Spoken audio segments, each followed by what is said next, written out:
Bienvenue à tout le monde, vous souhaitez au nom de l'Indépendant et de ses lecteurs, puisque nous avons à cœur d'organiser ces débats sur les grandes villes de notre zone de diffusion. Hier c'était Perpignan, demain ce sera Carcassonne.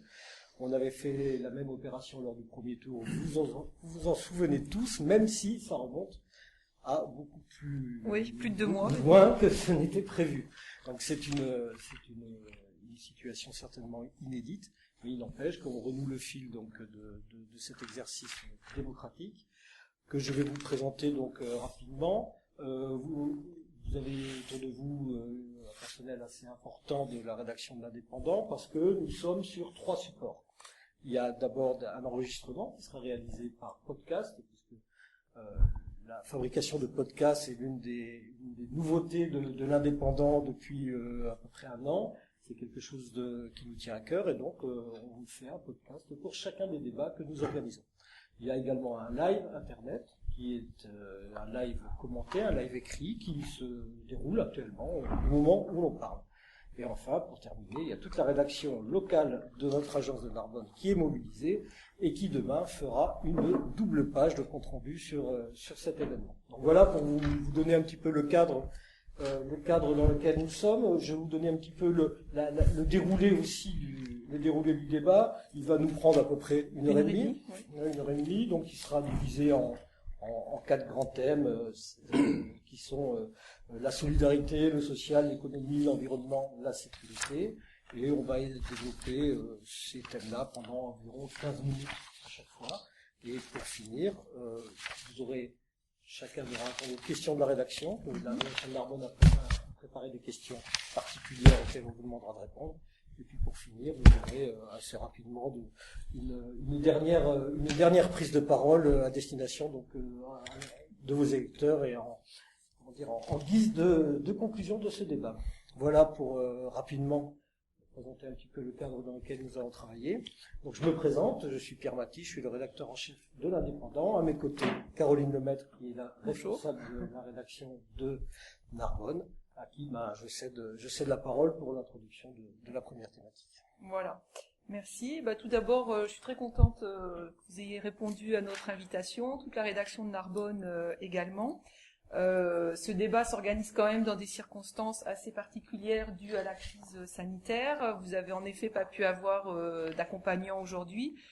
Ça a posé problème à certains, vous avez regretté, mais malheureusement on pouvait vraiment pas faire autrement. Et j'espère que les débats se dérouleront bien malgré cette absence. Donc j'espère que nous allons pouvoir échanger, confronter des idées pour ce temps important de la vie démocratique de la ville. Je compte sur vous pour respecter la parole des uns et des autres, que les débats soient vifs et animés, mais toujours courtois. Je pense que c'est important pour vous, pour nous et surtout pour nos lecteurs, c'est-à-dire les Narbonnais qui sont ceux qui vont voter dimanche. Je vous présente rapidement pour resituer les choses. Donc, Monsieur Didier Mouly, le maire sortant, candidat de Nouveau Narbonne. Bonjour à tous vos auditeurs et surtout vos lecteurs de l'Indépendant. Et je voulais remercier M. Datis de ses chroniques pendant les 55 jours de confinement. En première page de l'Indépendant, c'était très intéressant de suivre le fil de l'actualité, partager cette chronique avec notre journaliste, mais surtout vous l'avez fait. Et c'était très enrichissant pendant la période de confinement. Viviane Thivin, candidate pour les Robines. Oui, bonjour. Nicolas Sainte-Cluc, tête de liste de Narbonne en commun. Oui, bonjour. Je vous remercie également pour votre invitation. C'est important qu'il y ait un débat démocratique. D'habitude, on n'a pas le temps de faire ce débat pour le 2e tour. Et là, c'est vrai que suite au Covid, eh bien, on a le temps et c'est bien pour la démocratie. Et Monsieur Jean-François Darrot pour le Rassemblement Narbonnais. Des droites et du sang. Des droites et du sang, tout à fait. C'est important de le préciser. Je vous remercie aussi. Je pense qu'on aurait peut-être pu élargir la pièce pour mettre d'autres personnes derrière. Je pense que c'est toujours possible et tout, peuvent être derrière. Pour écouter, je pense que c'est bien, parce que oui, c'est bien aussi qu'il y ait des témoins qui assistent à notre débat. Très bien. Il y aura des témoins puisque tout le monde pourra écouter ce débat. Oui, mais si je veux rappeler ce qui s'est produit au premier tour, où il y a eu une altercation entre M. Perello et M. Sainte-Cluc. Ça sera pas le cas aujourd'hui. Voilà, mais c'est pour ça que c'était bien d'avoir des témoins qui puissent retranscrire intégralement ce qu'ils voient, parce que c'est pas toujours le cas. C'est pour ça que Des fois, j'ai mis sur une affiche le baillon, voilà. On ne Bon. pas baillonné. En Alors, tout cas, on est très content que les circonstances qu'on a connues au premier tour ne se reproduisent pas. Tout à fait. Et on a très confiance. Il n'y a pas de Alors, problème. on va pouvoir commencer le premier thème. Donc justement, dû à ces circonstances si particulières de cette crise sanitaire, on a choisi de commencer le débat sur les thèmes économiques et de la reprise économique, parce que tous, vous avez sensiblement un petit peu modifié vos programmes pendant cette période de confinement, et si les thèmes n'ont pas fondamentalement changé, on peut dire qu'il y a certains thèmes qui sont devenus encore plus importants qu'auparavant. Donc, on débute sur ce thème, l'économie, avec Monsieur Mouly, qui est pour le tirage au sort en premier. Prends la parole. Merci Madame le Maître. L'économie a énormément souffert sur la France, mais également et plus particulièrement à Narbonne. Et il fallait à tout prix, en sortant du confinement, pouvoir accompagner l'ensemble des acteurs, l'ensemble des entrepreneurs, pour qu'il y ait une reprise facilitée. En tant qu'élu, il a été décidé avec la direction générale de libérer l'espace public au profit de l'ensemble des commerçants et des artisans. Et aujourd'hui, on s'aperçoit que Narbonne, grâce à cette décision, est très attractive et très vivante. Donc l'économie, il faut l'accompagner au quotidien, mais il faut aussi favoriser le tourisme, qui est une des deuxièmes activités économiques importantes sur notre territoire. La première, c'est l'agriculture au sens large. Et on s'est aperçu qu'en accompagnant les marchés de plein vent, les marchés alimentaires de plein vent, ou les circuits courts, cela satisfaisait l'ensemble de la population. Et il faut le continuer actuellement et dans le temps, en favorisant ces circuits courts, en étant assez protectionniste, que ce soit sur une plateforme qui pourrait rassembler tous nos producteurs sur le Grand Narbonne et favoriser leur connaissance vis-à-vis du grand public, et surtout les accompagner pendant l'été, un moment très fort pour le tourisme, même si c'est un tourisme français. Elle existe, cette plateforme des producteurs, elle a été développée par le Grand Narbonne pendant le confinement. Et par la région Occitanie, oui. Mais la ville compte aussi beaucoup d'agriculteurs et elle peut aussi contribuer. On a travaillé sur l'opération Coup de pouce dans le cadre de fonds de solidarité avec le Grand Narbonne, appuyé avec l'autorisation de la région. Et il faut le continuer pour que les acteurs des collectivités territoriales et locales sur notre territoire travaillent ensemble sur cette plateforme pour améliorer encore la connaissance vis-à-vis du public. D'accord. Madame Thivin. Moi, d'abord, je suis extrêmement contente d'entendre Monsieur Mouly qui parle de cette plateforme qui était une idée des Robines qu'on lui a proposée pendant le confinement et qu'il a repris. Donc, je le remercie parce qu'effectivement, il faut soutenir le circuit court. La chose que moi, je tenais à dire, c'est qu'on est la seule liste qui n'a pas eu à modifier en fait son programme entre le premier et le deuxième tour, parce que la crise qu'on a vécue, la crise Covid, c'est quelque chose qu'on a vraiment anticipé. Pas formellement cette crise-là, mais c'est des choses qui sont appelées à se renouveler et qui font partie intégrante du programme tel qu'on l'a imaginé. Donc finalement, nous, la reprise économique, on l'imagine par un plan économique cohérent qui va aider à la fois les entreprises en place en essayant d'adapter les marchés publics, en les accompagnant vers vers une économie verte de façon à ce qu'ils puissent devenir compétitifs pour demain. Ensuite, on a évidemment une lutte contre la fermeture des petits commerces qu'on a constaté en centre-ville, parce que notamment... Ça, c'est un thème que vous partagez tous, oui, des mesures pour le petit commerce en centre-ville. Mais c'est nécessaire. Je pense que réellement c'est nécessaire et on a fait le tour des commerçants qui souffrent réellement de cette réalité, des loyers trop hauts.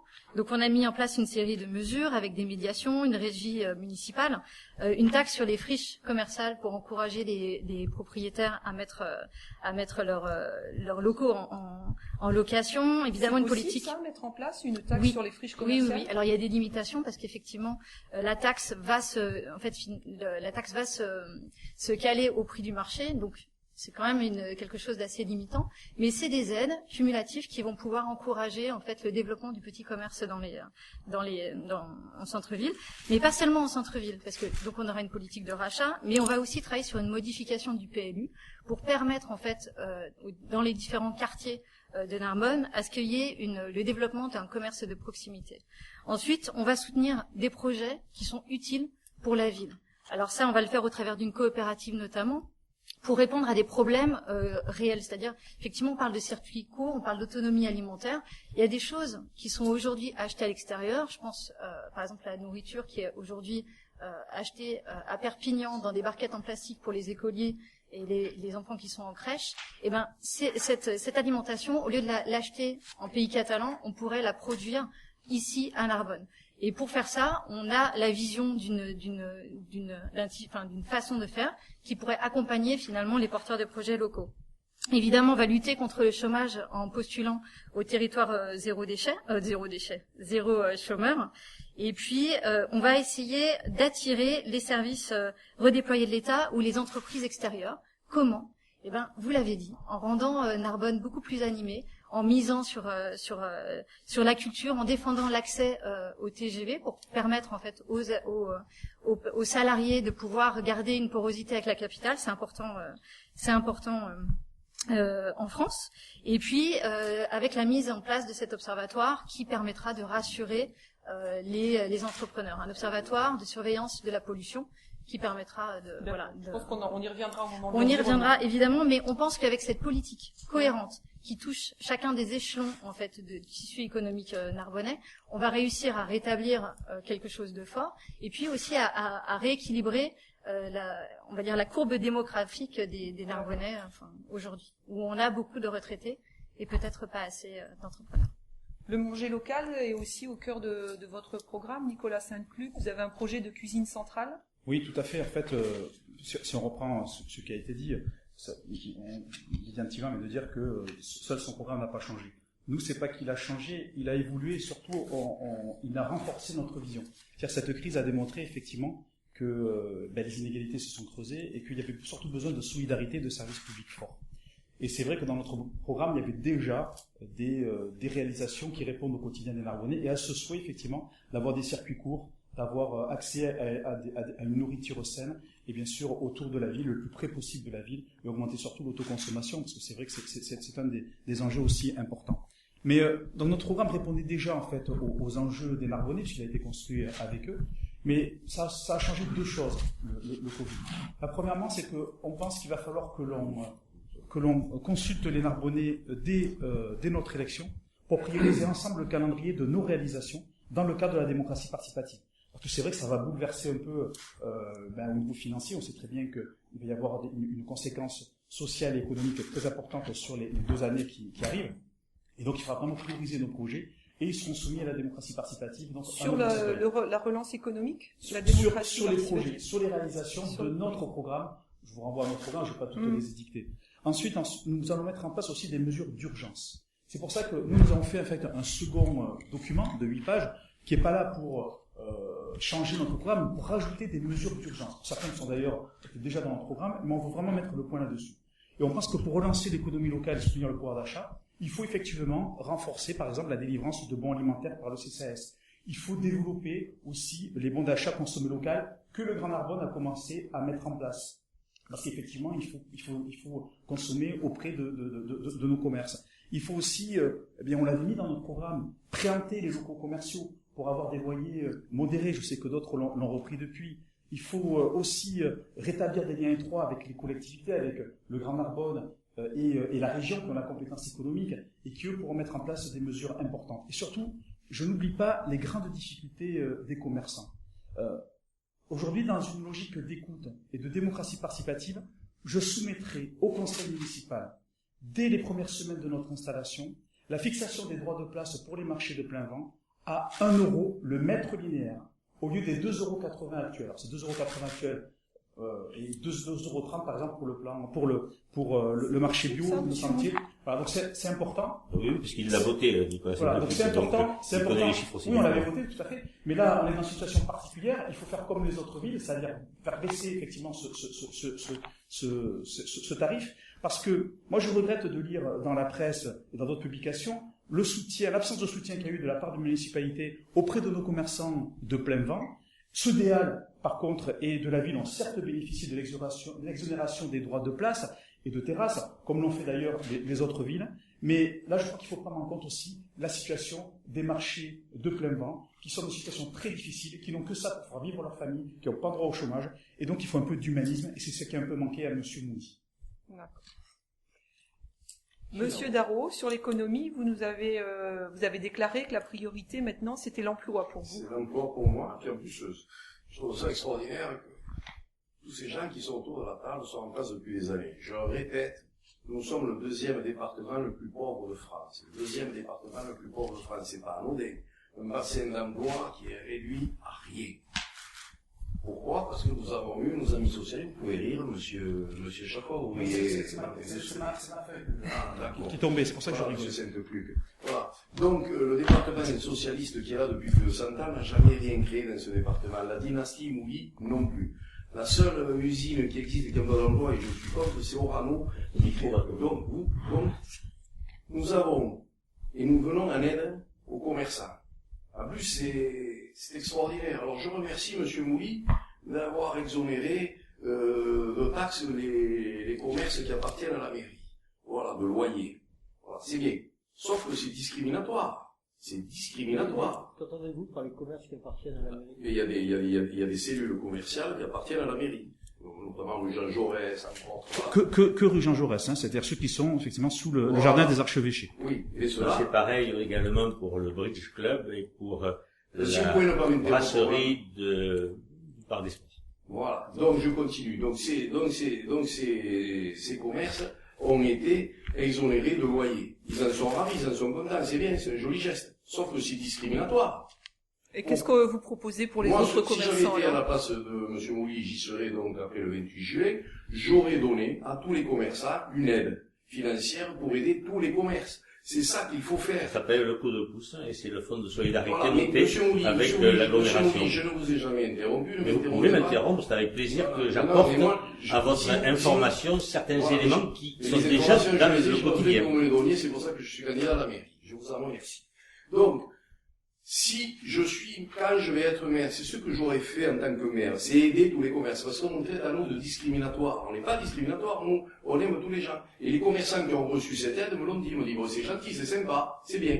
Et pourquoi pas aider ma soeur, mon frère qui n'est pas dans la rue? J'aurais donné une enveloppe pour tous les commerçants, pour tous les aider. Et pour relancer le commerce qui m'est très cher, c'est ce que je vais faire, c'est que parce que vous savez qu'il va y avoir un rebond, pas du Covid, j'espère pas du Covid, mais il va y avoir un rebond du sous-emploi à la rentrée, il va y avoir des commerces qui vont fermer, il va y avoir beaucoup de gens qui vont perdre leur emploi. Donc la mairie, quand je serai maire, va faire jouer son droit de préemption pour acheter des cellules commerciales dans tous les quartiers, parce qu'il faut déghettoiser Narbonne. Et ce que je veux, c'est mettre des commerces dans tous les quartiers de Narbonne pour les déghettoiser. Et à ce moment-là, monsieur Mouly, merci. À ce moment-là. Mais merci de me répondre sur le financement. Comment vous allez faire? Merci. Vous allez augmenter les impôts? Non, monsieur, je n'augmenterai pas les impôts. Comment vous faites? Voilà. Et comment fait Macron actuellement pour donner des milliards? Je ne parle pas de monsieur Macron, je vous parle de vous. Comment vous allez faire? En tant que maire, c'est un débat. Merci de ne pas m'interrompre. Si je vous interromprai quand vous direz des inepties. Je vous demande solennellement, je ne me suis pas payé. Solennellement, je m'exprime. Je trouve que vous exagérez en disant que vous allez exprimé. Avec quel argent vous allez payer? Avec quel argent vous allez payer? Vous m'exprimer. Ça serait bien qu'on laisse parler. Voilà.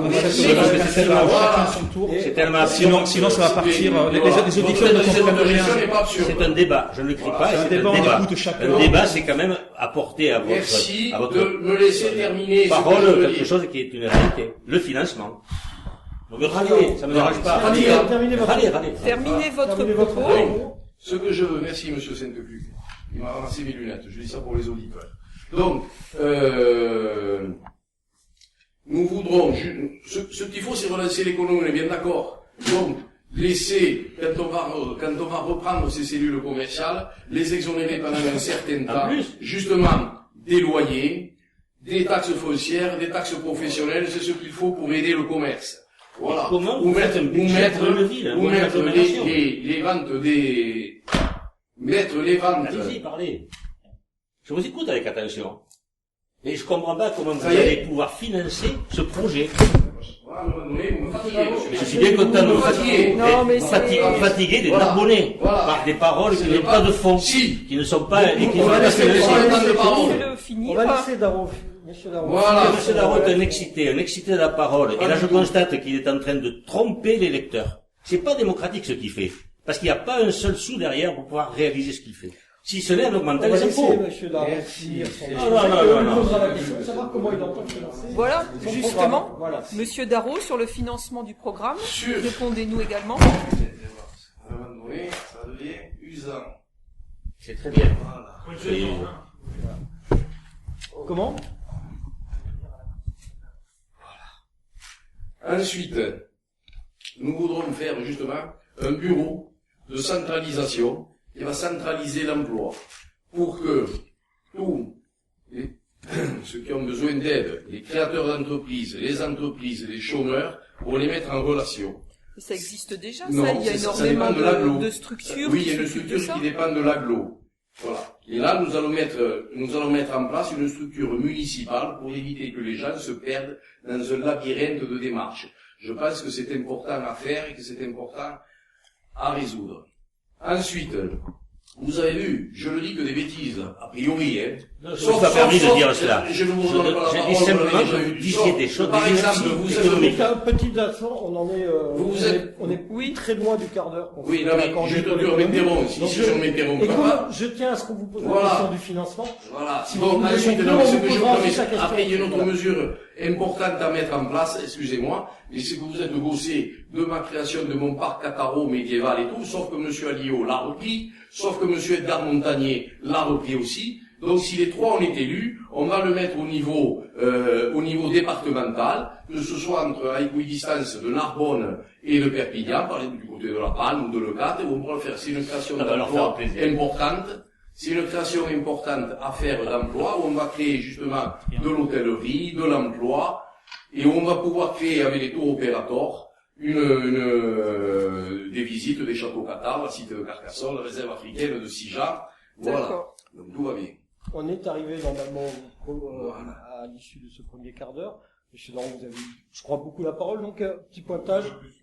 Un peu plus. Oui, c'est Enfin, vrai, ils sont donc, réguliers chaque fois. je vous Voilà, demande excusez-moi. de répondre. Si je suis pas interrompu, je suis dans le Je vous demande même tempo. de répondre Voilà. de manière assez synthétique à la question qui est posée. C'est le financement de ces mesures que vous comptez prendre en compte. Voilà, comme vous le savez, il y a un suremploi à la mairie, donc il y a beaucoup de personnes qui ne veulent pas être réemployées à la mairie. Nous allons, Qui ne veulent pas réemployer à la mairie, je comprends pas. les gens qui vont partir à la retraite, excusez-moi, les gens qui Ah vont d'accord. partir à Donc la vous retraite. ne remplacez pas les départs à la retraite. Je ne remplace pas les départs à la retraite. D'accord. Ok, très bien. bien. Bon, bah, on conclut Oui. là-dessus. Peut-être d'ailleurs, quand même, petite question toujours sur l'économie que je tiens à poser. On sait très bien que c'est une compétence régionale, l'économie. Vous êtes tous des élus municipaux. Il y a quand même un enjeu assez fort à savoir comment vous entendez justement travailler avec la région sur les dossiers économiques et comment vous concevez cette collaboration. La collaboration avec la région se passe très bien entre la ville de Narbonne et la région Occitanie. Et on a, je le disais tout à l'heure, un exemple, le fonds de solidarité est un fonds régional sur lequel, avec le Grand Narbonne, nous avons abondé au profit des commerçants narbonnais qui ont reçu 500 € de la part de l'agglomération et 500 € s'ils sont commerçants narbonnais de la part de la ville, 1000 € d'aide. La région, aujourd'hui, travaille étroitement avec la ville. Elle investit 13,5 millions sur l'entrée Est. Elle investit sur le Narbovia. C'est un partage d'économie à travers, certes, de la culture, mais c'est un partage d'économie puisqu'on fait travailler des entreprises de travaux publics et tout l'espace qui leur est concerné. Donc, je pense que la collaboration avec Mme Carole Delga ne souffre d'aucune difficulté, même si, par exemple, le Nouveau Narbonne est une association de gestionnaires et non pas de politiques. On peut très bien entrer en bonne relation avec certaines personnes qui sont plus politiques que d'autres. D'accord, merci. Rapidement, on va faire le tour sur cette Oui, nous on a question-là. la même vision, c'est-à-dire que nous on travaillera en collaboration, que ce soit avec l'agglomération ou la région. Et par rapport à la culture, c'est vrai que c'est intéressant de pouvoir profiter des investissements qui sont faits par la région au local. Il faut savoir que 1 euro investi en culture peut ramener jusqu'à 2 € à 6 € en retombées, que ce soit pour les commerces, que ce soit pour les activités qui sont autour, et pour le tourisme aussi. Donc pour nous, c'est quelque chose de très très important sur lequel on misera. D'accord, très rapidement, monsieur Santos. Oui, alors dans mon intervention tout à l'heure, je vous avais indiqué effectivement qu'on travaillerait en lien avec l'agglomération et la région, qui ont la compétence économique pour l'effet levier. Mais enfin, moi je m'étonne quand même de ce que vient de vous dire monsieur Mouly, qui travaille en parfaite adéquation à la fois avec la région et l'agglomération. Je vous donne un exemple, je ne veux pas polémiquer, mais nous avons la région le département et le Grand Narbonne ont financé l'achat de masques pour tous les Narbonnais, des masques lavables 50 fois, donc de qualité, qui ont été distribués il y a plusieurs semaines à la ville de Narbonne pour les distribuer. Or, ces masques ne sont toujours pas distribués à la ville de Narbonne, alors que toutes les autres communes les ont distribués.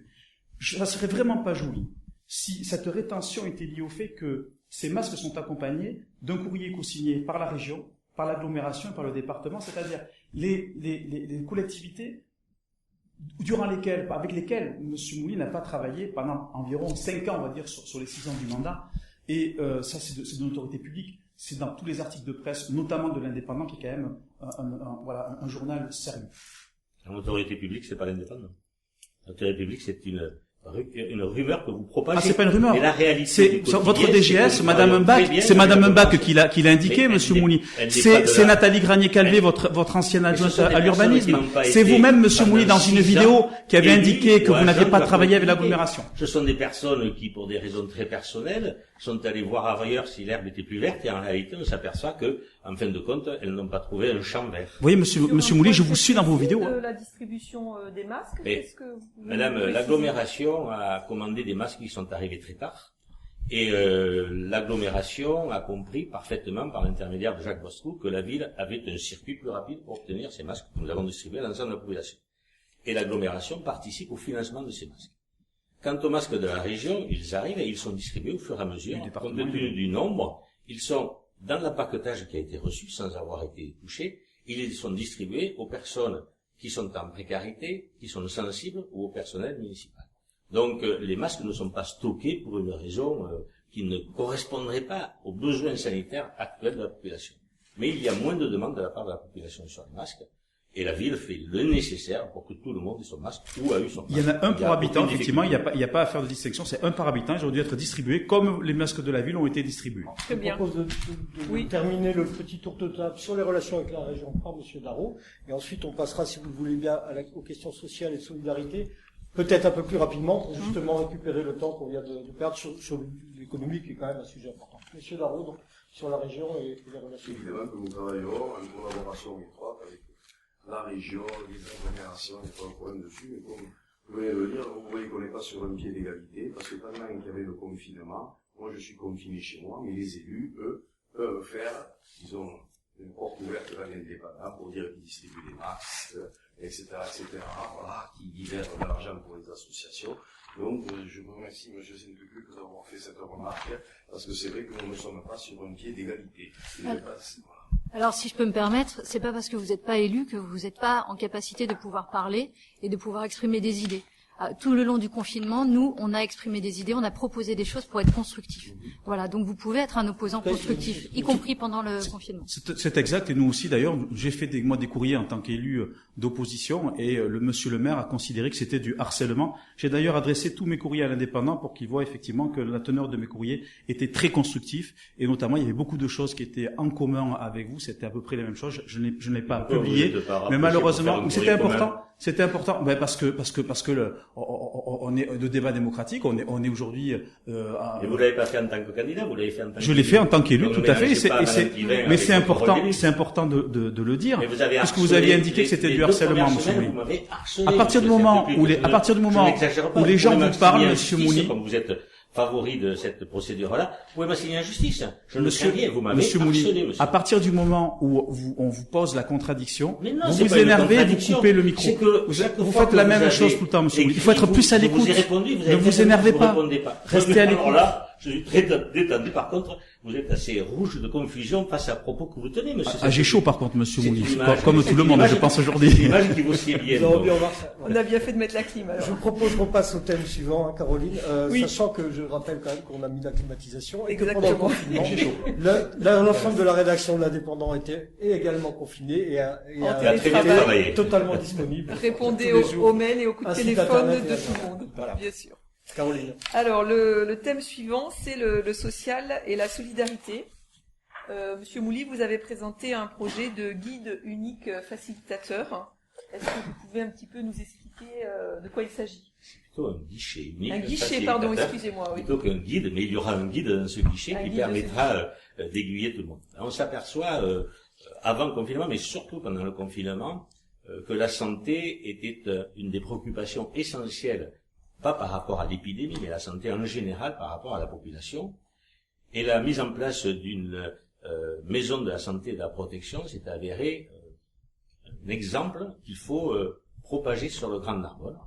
Et l'idée, c'est de mettre toutes les communes à égalité face à cette maison de la santé et de la prévention.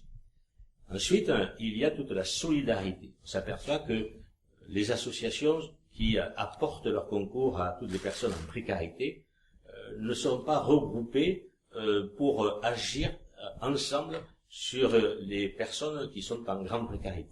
Donc il faut effectivement, à travers le CCAS, créer un guichet où toutes ces associations seront réunies, donneront les moyens qu'elles veulent mettre en œuvre, en personnel, mais aussi en matériel ou en aide autre, permettant ainsi de organiser l'accompagnement des personnes dans la difficulté. Ensuite, il y a ces associations qui sont aussi très nombreuses sur la ville de Narbonne, comme dans toutes les villes, mais notamment sur la ville de Narbonne, qui œuvrent pour leurs prochains. Il faut les regrouper pour qu'elles aient une action commune et non pas que l'une ait envie de distribuer, ce n'est pas un reproche, au centre hospitalier plus de masques que ce que le centre hospitalier en a besoin, alors que d'autres familles ont besoin peut-être de ces masques. Et c'est pareil pour l'aide alimentaire. Je pense qu'aujourd'hui, il y a des critères chez chacune des associations qui sont leurs critères de solidarité et qui devraient être harmonisés. L'État, par le biais d'une personne dédiée, a essayé mais n'a pas réussi à harmoniser ce guichet. Ça serait ce lieu-là où chacun pourra se rendre quand il est soit dans le besoin, soit dans la volonté d'apporter par bénévolat son aide aux autres. Et on répartirait de manière égalitaire sur l'ensemble de la population cette aide que l'ensemble de la ville doit à ses administrés. Merci. En tout cas, merci beaucoup pour aussi votre précision, parce que on a dit qu'on essayait d'être un peu plus... Je peux poser une question, monsieur Mouly. L'endettement de la ville était de 50 millions avant qu'il arrive, elle est de 60 millions, il a pris 10 millions de plus pour l'ARENA. 63,2. Voilà, on est d'accord, monsieur Saint-Occupe.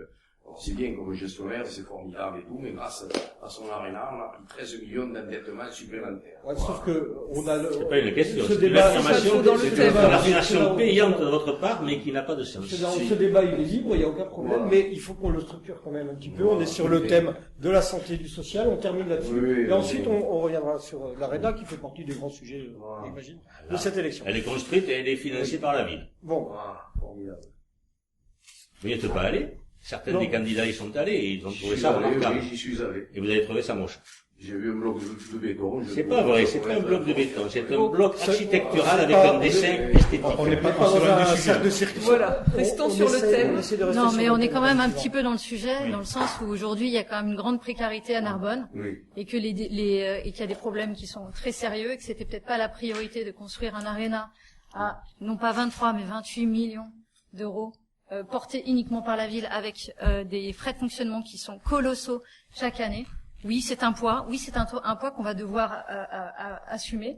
Et vous vous présentez en tant que gestionnaire, mais moi je suis d'accord. Vous êtes plutôt un flambeur qui s'est payé une voiture de luxe pendant que justement nos enfants sont en train de manger de la nourriture en Ça me barquette fait en sourire, plastique. même, Thierry. Bah, vous pouvez sourire. Moi, ça Notamment la voiture me fait pas vraiment sourire. C'est vrai que vous parlez C'est dommage. des gens qui sont en précarité, vous parlez des associations qui font de l'aide alimentaire. Vous les avez pas du tout aidées pendant ce mandat. Elles sont toutes d'accord sur cette analyse. Donc oui, alors c'est vrai que quand on parle social, il y a beaucoup de gens, ils vont avoir un mot galvaudé. Ils vont dire le social, c'est la charité. On va prêter, on va aider les plus précaires. Il faut savoir que le social, c'est un mot qui définit notre société. Je vous lis l'article 1er de notre Constitution. La France est une république indivisible, laïque, ça s'écrit avec un tréma, monsieur Darro, démocratique et sociale. Ça veut dire, dans ce contexte-là, que social, c'est un accès égal aux droits. Effectivement, aux aides pour les plus précaires, auxquelles chacun a droit. Il y a énormément de personnes qui sont précaires, qui aujourd'hui ne demandent pas leurs aides.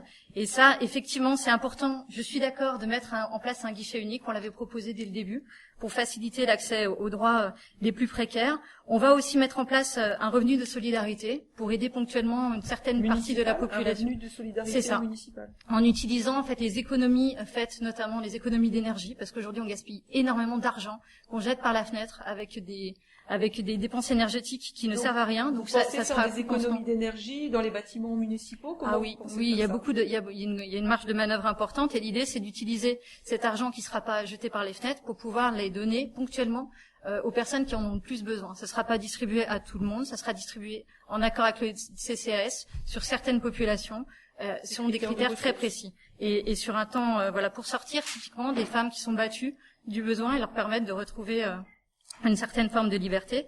Et évidemment, il y aura un travail autour du territoire zéro chômeur, je l'ai déjà dit, mais on va travailler sur une égalité d'accès aux services publics. Il faut savoir que ce soit à Montplaisir ou que ce soit Montplaisir où il n'y a pas d'école. Donc il y a quand même un problème d'égalité d'accès aux services publics ou je pense à Pôle emploi.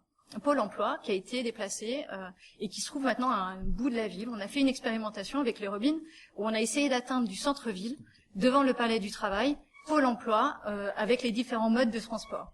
Bus, vélo et voiture. 15 minutes en voiture, 26 minutes en vélo et au risque et péril de la personne qui l'a faite parce que malheureusement à Narbonne, on manque de pistes cyclables et rouler à vélo, c'est extrêmement dangereux. Et ensuite en bus, 1h15. 1h15 du centre-ville. Imaginez quelqu'un qui vient d'un autre quartier périphérique et qui doit prendre le bus. 1h15 seulement pour y aller. En quelle mesure on peut considérer que là, on ait un accès égal aux droits français et aux services publics? De ça, vous êtes responsable collectivement. Absence de déplacement déjà de ce service qui était quand même nécessaire, particulièrement pour les plus précaires. Manque de pistes cyclables. Et puis, alors un réseau de bus qu'il faut complètement revoir. Voilà. Si vous me permettez. Et c'est l'affaire, et je tiens à dire que quand même, cet accès et cet aspect social, c'est vraiment l'affaire de tous. C'est pas juste le fait des plus précaires, c'est vraiment quelque chose qui concerne tout le monde. Voilà. Le déplacement de Pôle emploi, ça dépend de l'État. La ville, l'agglomération, la région ne y sont pour rien. Le déplacement urbain, c'est l'agglomération qui a travaillé le déplacement urbain avec le prestataire. Et ensuite, les pistes cyclables, on l'a travaillé pendant ces 6 ans avec le Grand Narbonne, mais c'est un concours financier dépendant de la région, parce que c'est elle qui attribue les fonds européens, et le commencement de ce maillage de la ville sera continué dans les 6 ans à venir avec le Grand Narbonne. D'accord. Monsieur Saint-Cloud. Oui, il y a beaucoup de choses intéressantes qui ont été dites. Je partage d'ailleurs beaucoup de choses avec Viviane Thivan. On a beaucoup de projets communs, mais ce qu'elle a indiqué, c'est vrai qu'on a un quart des Narbonnais qui sont sous le seuil de précarité. Et c'est vrai que le Covid nous démontre qu'il faut vraiment renforcer les solidarités. Donc ce qu'on fera dès qu'on sera en responsabilité, c'est faire un dialogue avec les acteurs éducatifs, les acteurs sportifs, culturels, et tisser des liens constants, et surtout établir un diagnostic global des besoins. Parce que ça n'a pas été fait, c'est vraiment une des attentes des Narbonnais. Dans le domaine du handicap aussi, qui est souvent oublié, nous allons faire en sorte qu'il y ait un élu, un adjoint chargé donc du handicap, avec des moyens dédiés. Nous agirons aussi pour les violences faites contre les femmes, pour aussi toutes les discriminations, et pour cela nous aurons aussi un adjoint, une adjointe dédiée en lien donc aussi avec toutes les associations qui luttent dans ce domaine. Nous agirons aussi pour un habitat digne et durable, ça aussi c'est important, c'est ça aussi le social, la rénovation effectivement des bâtiments pour faire baisser les factures d'énergie, que ce sont souvent malheureusement les personnes qui ont le moins de moyens qui payent les factures les plus fortes. La santé aussi qui est l'une de nos priorités, on va faire aussi un centre de santé municipal, notamment pour développer le tiers payant intégral, ce qui permet effectivement de faire l'avance des frais. C'est le centre de santé municipal? Municipal, tout à fait, avec des médecins salariés, et qui permet d'avancer tous les frais avec le tiers payant et de faire face aussi à la désertification médicale. Je vous rappelle que 30% des médecins vont disparaître dans les 3 ans à venir. Tout à l'heure aussi, on a parlé du Covid, de ses conséquences. Et moi, ce que j'ai vu aussi, je l'ai vécu aussi en tant que père, hein, c'est le problème de l'accès au numérique et de l'égalité des chances pour les enfants. Et malheureusement, beaucoup d'enfants n'ont pas d'ordinateur ou les moyens. Donc nous, ce qu'on fera dès qu'on sera en responsabilité, dans les premières semaines, nous ferons en sorte que chaque écolier puisse être doté d'un ordinateur, sous condition de ressources, bien sûr, en utilisant le quotient familial. Sur le modèle de ce qu'a mis en place la région. Tout à fait, pour réduire la fracture numérique. Alors, sinon, pas sur le même modèle. La région, c'est différent. C'est le lycée, c'est pour chaque lycée. C'est pour les collégiens. Là, ça sera ça a été fait. Là, c'est sous condition de ressources, bien entendu, puis certaines personnes ont déjà voilà. Et juste, comment vous allez financer ça? On l'a regardé, c'est pas cher du tout par rapport au nombre, les conditions de ressources avec les quotients, ça représente à peu près une enveloppe de 50 000 à 100 000 euros, donc rien d'extraordinaire à ce niveau-là. On l'a déjà chiffré.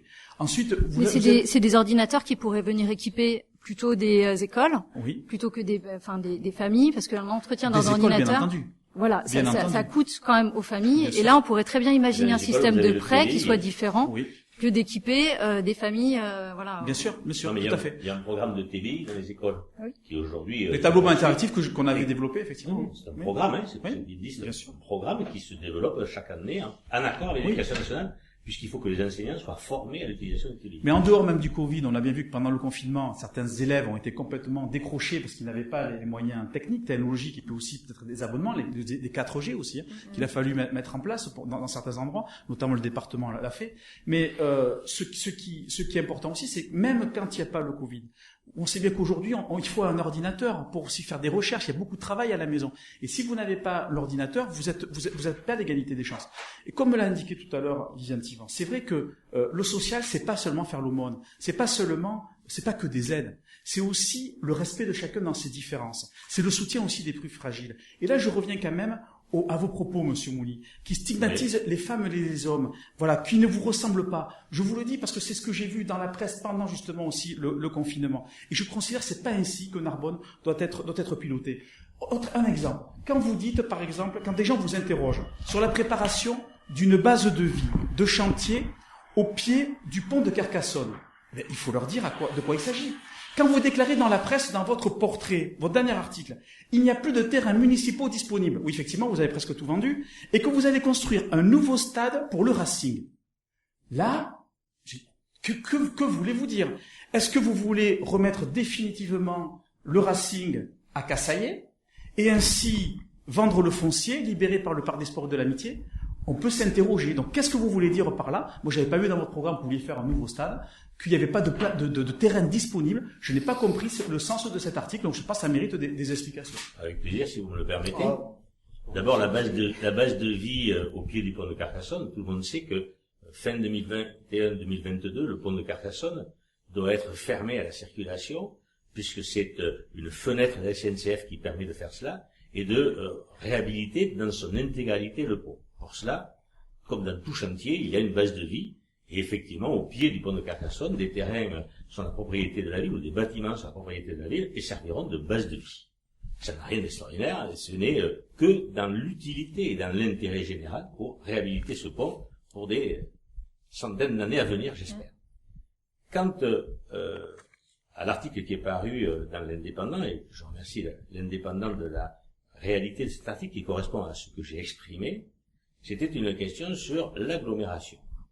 Et on s'aperçoit que l'ensemble des dirigeants du rugby, quelle que soit la commune du territoire du Grand Narbonne, que ce soit Le Cat, Gruissant ou même Narbonne, espèrent avoir un lieu d'expression digne de la fédération où ils évolueront, que ce soit en fédéral 2, en fédéral 1, ou éventuellement en Pro D2, ou aujourd'hui en national pour le Racing. La ville de Narbonne n'a pas de terrain disponible pour réaliser un stade. La région a vendu Cédéran à un agriculteur, viticulteur, et j'en suis très content puisque ces 400 hectares doivent retrouver une projection agricole. Mais c'était un lieu, par exemple, si la région ne l'avait pas vendu, qui aurait pu être le lieu d'emplacement d'un stade. L'ensemble des habitants du Grand Narbonne viennent à Narbonne au stade qui ne répond pas aujourd'hui, avec sa piste d'athlétisme, par exemple, à cette configuration que l'on souhaite dans le rugby.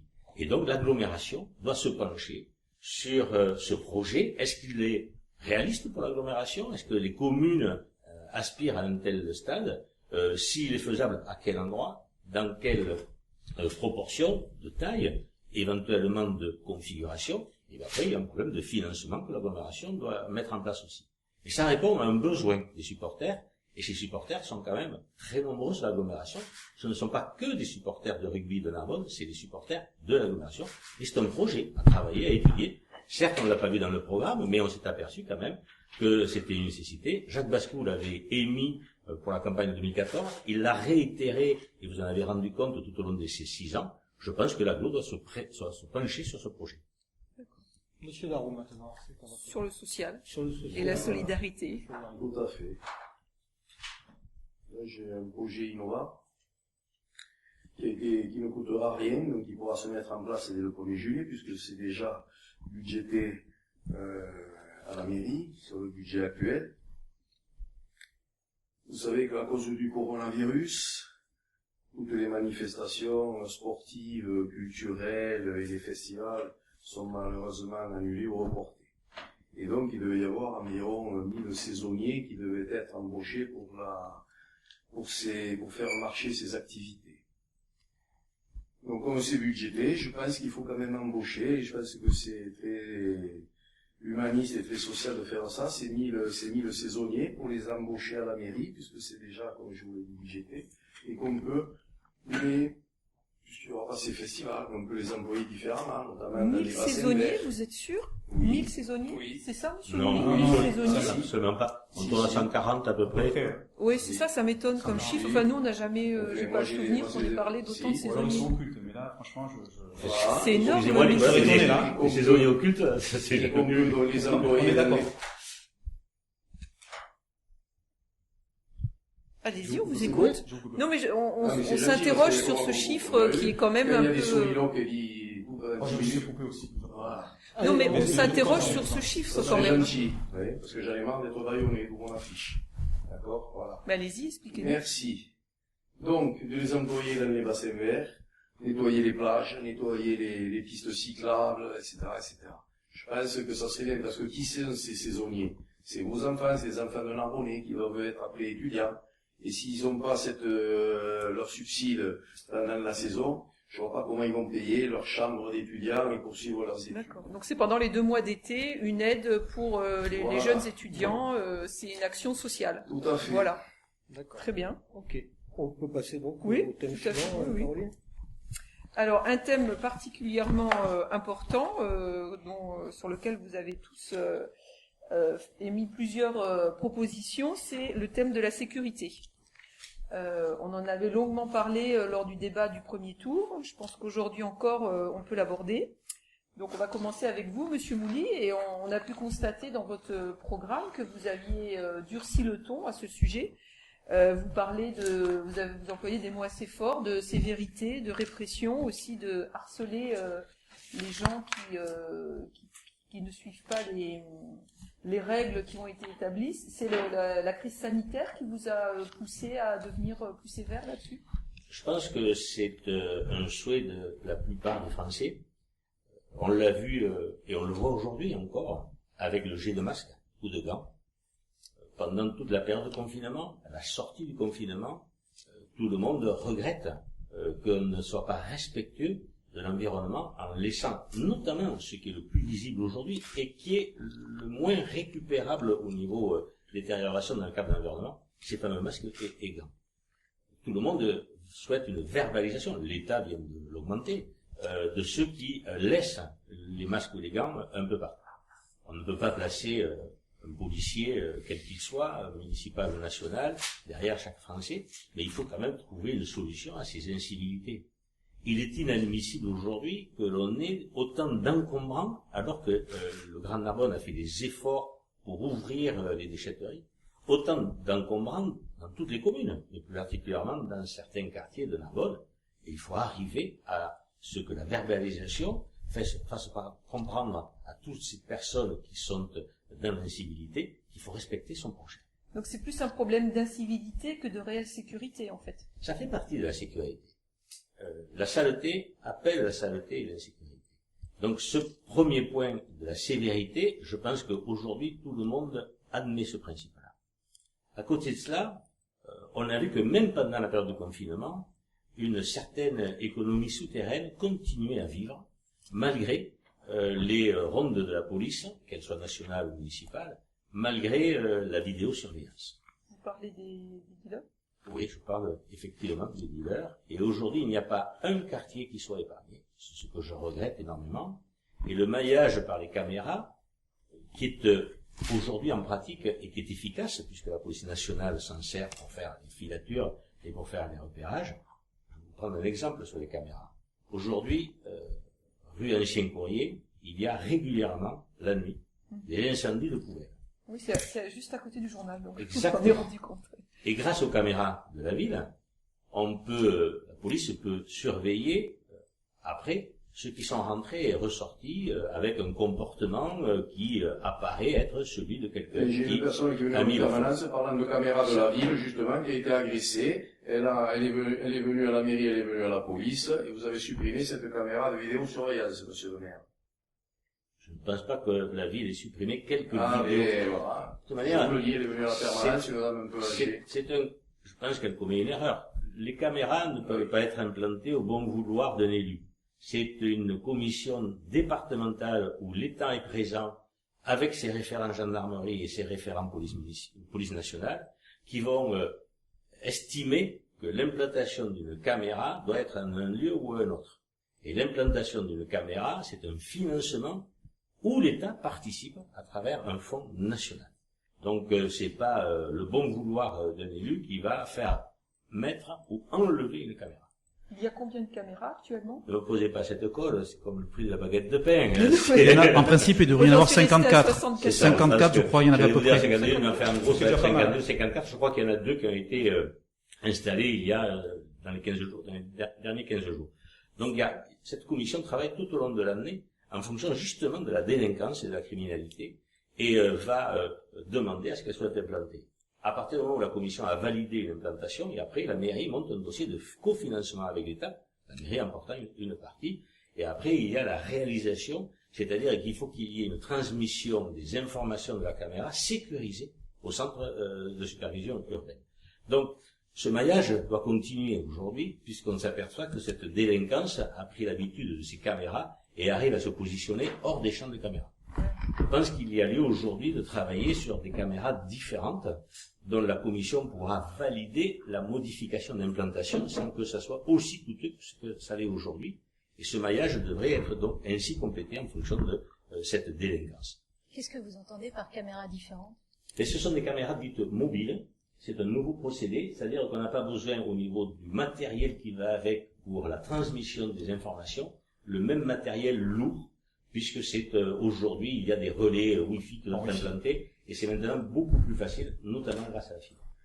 Donc ce procédé est nationalement connu, c'est pas spécial pour la ville de Narbonne, mais ça va permettre de déplacer plus facilement, c'est moins lourd en travaux, de déplacer ces caméras en fonction de ce que les services de sécurité de l'État ont souhaité par rapport à la supervision des délinquances. Je vous demanderai Très bien. de pas, on va passer pour respecter d'autres timings surtout. Oui, pour nous, effectivement, notamment par rapport à cette économie souterraine, nous, on pense qu'il faut revenir sur une police de proximité, au contact de la population, qui a assez de caméras. Peut-être qu'il faut changer leur format, peut-être. Mais voilà, la caméra, c'est bien a posteriori. Pour suivre justement cette économie souterraine, on a besoin plutôt de policiers dans la rue, au contact des gens. Et on a besoin d'une meilleure collaboration entre la police nationale et la police municipale. Mais pour nous, comme je l'ai dit au premier tour, lors du débat du premier tour, la sécurité, c'est beaucoup plus vaste que ça. C'est pas seulement la sécurité dans les rues, c'est la sécurité sanitaire. On a été les premiers et les seuls à attaquer cette question-là lors du précédent débat. Et pour nous, quand on parle d'agressivité ou d'agression, il y a cette agression invisible qui est faite par la pollution, dans l'eau, dans l'air, dans le sol. Et pour nous, c'est quelque chose qu'il faut absolument surveiller pour pouvoir mieux justement sécuriser les gens au niveau de leur santé. Donc c'est pour ça qu'on a ce projet de faire un observatoire, donc un institut éco-citoyen de surveillance des pollutions, qui a pour objectif de répondre aux interrogations légitimes de la population, notamment par rapport aux pollutions engendrées par Orano Malvesi, par l'autoroute ou par les restes de pollution de microcouleurs notamment. Donc c'est quelque chose qui va être important pour les Narbonnais, mais aussi pour rassurer des entreprises qui pourraient avoir envie de venir s'installer ici. Donc c'est quelque chose qui est important. Et dans la vision qu'on a de cet observatoire, c'est pas une base de données, c'est pas quelque chose qu'on va juste un petit service qu'on va ouvrir quelque part, c'est vraiment une équipe à demeure qu'on va installer avec des chercheurs qui seront capables de développer des outils, notamment pour suivre les pollutions avec les faibles doses, qui est un problème très particulier, qui est très fort ici à Narbonne, avec des effets cocktails. Et c'est un enjeu de recherche et un enjeu de développement économique important. Donc, parce que ces enjeux-là, ils vont se multiplier sur d'autres territoires, et pour nous, c'est important d'aller dans cette direction. Et j'ajouterais que, cet observatoire, il va coûter quand même moins cher qu'un rond-point, que le rond-point de Moussan qui va être prochainement construit. Pour donner un ordre d'idée, pourtant il va avoir quelque chose, il va apporter vraiment de la valeur ajoutée au territoire. Et je l'ai vu fleurir, donc je l'ai vu fleurir dans le programme de Narbonne en commun, aussi dans le programme de Monsieur Mouly. J'ai appris lors de la réunion de TCNA qu'il avait le projet de monter un observatoire. J'en suis ravie, mais j'aimerais demander aux Narbonnais de pas se tromper de projet. L'observatoire, on l'a porté depuis le début, et ce qu'on met derrière ce mot observatoire est beaucoup plus fort que ce qui peut être proposé par les autres équipes, et notamment par Narbonne en commun, qui ne veut pas mettre en place un observatoire, mais qui veut créer un comité de pilotage pour créer un observatoire. Et je vais reprendre une phrase d'un homme politique, c'est célèbre, qui s'appelle Clémenceau, qui disait « Si vous voulez enterrer un problème, créez une commission ». Et je pense réellement que c'est l'objectif des autres listes. Voilà. Monsieur Saint-Luc, je vais regarder le débat parce que c'est vrai que moi j'ai un seul adversaire, c'est la municipalité en place. Voilà, donc je le prends bien. Moi, ce que je voulais dire sur la sécurité, c'est important, mais j'y reviendrai aussi sur ce qui a été dit par rapport au rond-point. Le thème comme ça, suivant et l'environnement. Voilà, tout à fait. Mais c'est important aussi que je réponde. C'est bien pour vos auditeurs, c'est bien pour vous aussi, parce que c'est un sujet complémentaire. Alors, tout d'abord, moi, ce que je tiens surtout à remercier la police nationale et la police municipale pour le travail qu'ils ont accompli pendant le Covid, parce que ça a été effectivement une période très particulière, et ils ont beaucoup travaillé. Et aussi tous les services publics et les services municipaux que je salue. La sécurité, c'est vraiment un sujet sérieux. Il faut faire des propositions sérieuses. Alors moi, je partage tout à fait cette vision. La première chose, c'est pas les caméras, on les a développées, mais c'est pas de caméras dont on a besoin. On l'a vu avec le Covid. On a besoin de présence humaine. Et c'est vrai que rien ne remplace ça. Vous savez, c'est Chevènement qui avait inventé la police de proximité. Ça fonctionnait. Moi, j'ai eu des rendez-vous avec les syndicats de police pour voir aussi ce qui s'est passé depuis plusieurs années. Et ils m'ont indiqué effectivement que il y avait plus de lien avec les gens des quartiers. Et du coup, c'était très compliqué avec les écarts générationnels, etc. Donc, il est temps, effectivement, de remettre la police de proximité, ce que n'a pas su faire M. Mouly, qui a détricoté déjà ce qui existait, puisqu'on avait déjà une police municipale de proximité, et il faut aller plus loin. C'est pour ça que nous, en Narbonne en commun... Proposer des embauches sur la police de proximité ? On propose pas des embauches complémentaires. Par contre, au niveau de la médiation, par exemple, avoir des médiateurs formés, donc des formations et des professionnels. Ça aussi, c'est très important. Et surtout, une véritable convention de partenariat avec la police nationale, qui pourrait très bien venir dans le fameux hôtel de police municipale qui est flambant neuf. Il reste beaucoup de bureaux et ils sont d'ailleurs tout à fait séduits par cette idée. Du coup, on pourrait créer un pôle de tranquillité et de sécurité publique, ce qui augmenterait l'efficience de ce bâtiment et surtout des procédures qui pourraient être mises en application. Autre chose aussi qui est important, c'est que en contrepartie, puisqu'il y aura une occupation gratuite de la police nationale, nous demanderons à l'État de renforcer par contre le nombre de policiers nationaux sur la ville de Narbonne, puisqu'il faut savoir qu'il manque beaucoup d'effectifs, ce qui leur permettra de travailler dans de meilleures conditions et donc de faire en sorte qu'il y ait un meilleur travail et de meilleures conditions aussi pour les Narbonnais, un meilleur service à la population. Nous mettrons aussi en place une brigade environnementale. Là aussi, effectivement, à la fois pour répondre aux problèmes de décharge sauvage, mais aussi aux pollutions. Il faut aussi, effectivement, qu'il y a de la prévention et il faut sanctionner. C'est important. Et aussi, nous développerons, dans le cadre aussi de nos engagements pour la protection animale, nous équiperons les policiers municipaux de lecteurs de puces pour les animaux qui sont égarés, pour qu'on puisse retrouver plus facilement leur propriétaire, ce qui évitera de les amener à la fourrière directement. Et nous ferons en sorte aussi que nos policiers municipaux puissent dresser des procès-verbaux de constat de maltraitance. Ça aussi, c'est aussi important. Alors, pour répondre évidemment sur l'observatoire, c'est vrai qu'on n'a pas tout à fait la même vision, mais ça c'est peut-être dû aussi à mon expérience d'élu. C'est-à-dire que quand j'indique aussi, par exemple, que la gratuité des bus, il faut faire d'abord une étude pour convaincre les autres maires, parce que si on leur dit, nous, ville de Narbonne, on va faire la gratuité et on les convainc pas, ça va être compliqué. Il faut bien faire une étude. Pour l'observatoire, c'est différent. L'observatoire, vous dit, c'est la même chose que le rond-point de Moussan. Le rond-point de Moussan, il faut savoir que ça fait 20 ans qu'il est demandé. Le rond-point de Moussan, les 4 chemins, il y a eu des morts. Il y a des gens qui sont tétraplégiques. Ça, c'est la santé aussi, le rond-point de Moussan. Il est demandé par toute une population. Il a coûté 800 000 € d'investissement. C'est one shot, une fois. Vous parlez, le département, bien sûr, 800 000 € qui était demandé depuis très longtemps. Vous parlez, vous, du fonctionnement d'un observatoire. Ce n'est pas pareil. Le fonctionnement, vous l'avez évalué à 600 000 euros par an. 600 000 euros par an fois 6 sur un mandat, 3,6 millions. Vous savez, moi, j'aime beaucoup les chiffres. Nous, ce qu'on veut faire, c'est un observatoire indépendant des grands groupes industriels et faire appel tout simplement à des experts indépendants pour faire les études et financer les études. Or, vous voulez faire une équipe de chercheurs que vous venez, donc des chercheurs que vous payez par la municipalité, 600 000 euros de fonctionnement, plus le coût d'un bâtiment, plus le coût des études. Et là, c'est énorme. C'est-à-dire qu'on dépasse les 4 millions ou 5 millions d'euros sur le mandat. Moi, en responsabilité, j'ai effectivement travaillé le budget de la ville de Narbonne. Je sais ce qui peut rester au niveau du fonctionnement. Et on peut pas mélanger le fonctionnement et l'investissement. Donc c'est pour ça qu'on peut pas comparer ce qui n'est pas comparable. Et le rond-point de Moussan, vous demanderez effectivement aux familles et aux gens qui ont eu des accidents si effectivement c'est pas aussi nécessaire de faire en sorte qu'il n'y ait pas des morts. Et là, on parle pas de santé, c'est bien plus haut que la santé. Et vous demanderez aux gens qui aujourd'hui vivent à 800 mètres de Rano Malvézy. C'est pour ça qu'on va faire un observatoire. C'est pour ça qu'on va faire un observatoire et on y répondra de la même manière que vous. Cet observatoire, mais de manière réalisable.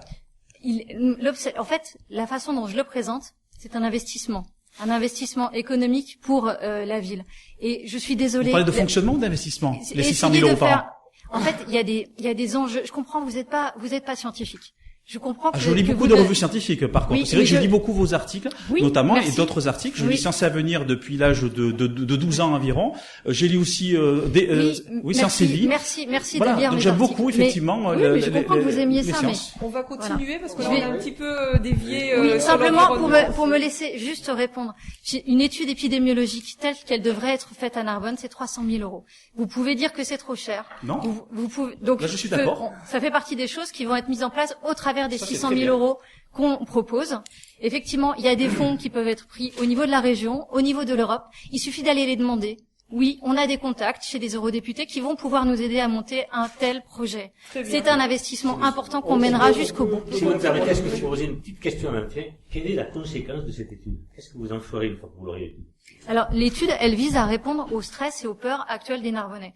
Il y a des études participatives qui ont été mises en place à Fos-sur-Mer, qui sont courantes aux États-Unis, qui sont mises en place depuis 10 ans à peu près, et qui permettent en fait de pouvoir faire une photographie de l'état de santé des Narbonnais, de voir si oui ou non il y a des anomalies, et si oui ou non les gens ont raison de s'inquiéter pour leur santé, pour celle de ces enfants. Merci madame. Mais excusez-moi. Mais en même temps, une fois que vous aurez l'étude, que vous saurez qui est malade ou pas malade, quel est le pourcentage de population, quelle est la suite que vous donnez à cette étude? Alors, en fait, c'est très simple. Aujourd'hui, on ne sait pas quel est l'impact sanitaire des pollutions qui existent. Donc, la première question, c'est est-ce qu'il y a un impact? Est-ce qu'on observe des anomalies? Une fois qu'on aura ces informations et ces données, on pourra aller beaucoup plus loin dans le débat et dire oui, il y a une anomalie, on va chercher la raison, même si on peut pas faire de lien de cause à effet. La sécurité sanitaire, c'est de la sécurité. Ça fait partie. Non, ce que veut dire Viviane, Monsieur Darro, vous étiez plus à votre micro, vous étiez plus assis. Vous faites que bouger, vous sortez du débat, enfin, soyez un peu respectueux des débats, Monsieur Darro. Parce qu'à un moment donné, je suis le seul à parler de la sécurité, on me donne pas le... Non, mais vous allez la voir. Mais je pense qu'on a effectivement un petit peu dérapé. Juste pour finir quand même, ce qu'indiquait Viviane Thivan, c'est qu'effectivement, en fonction des résultats, on doit mettre en place des actions. Voilà, des actions, tout simplement. Merci, c'est possible. C'est possible que je Monsieur Darro, c'est pas vous qui prenez la parole, c'est l'indépendant qui vous la donne. Utilisez-la, vous l'avez. Merci, parfait. Alors, vos propositions sur la sécurité. La sécurité, de toute façon, c'est notre parti qui a les meilleures idées sur la sécurité. Le Rassemblement national est connu pour ça. D'ailleurs, tout le monde reprend les idées du Rassemblement national pour ça. D'ailleurs, je vais vous citer une phrase qui, je pense, résume bien assez, de Sir Winston Churchill. Nous devons notre liberté à des hommes qui ne plient pas, qui ne s'agenouillent pas et qui ne se soumettent pas. Je vous le répète parce que c'est très important et je pense que ça définit assez bien ma façon d'être. Nous devons notre liberté à des hommes qui ne plient pas, ne s'agenouillent pas et ne se soumettent pas.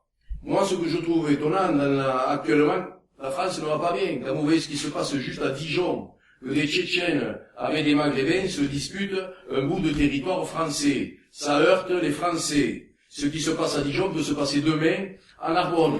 Quand je vois ce qui se passe avec l'affaire Traoré, la sœur de Madame Traoré, la sœur de Monsieur Traoré est invitée au ministère de la Justice, elle refuse d'y aller. Quand on voit juste le CV de la famille Traoré, je suis halluciné. Quand je vois qu'on veut déboulonner les statuts de la République, est-ce qu'on n'est pas fiers, nous, de notre culture? Moi, je suis très fier de la culture, de ce que nous avons. On ne va pas déboulonner. Il faut arrêter avec tout ça. Voilà. À un moment donné, quand on voit la semaine dernière, j'ai vu, moi, des sans-papiers défiler par milliers à Paris pour être régularisés. Là, on parle de Narbonne, monsieur. Voilà. Narbonne. Et Quel est donc, votre oui, programme mais pour il faut Narbonne? le recadrer. Ce qui se passe à Dijon, à recadrer Paris, sur peut se Narbonne, faire. justement. Donc, à Narbonne, justement, nous allons nous occuper de la sécurité. Nous allons doubler la police municipale.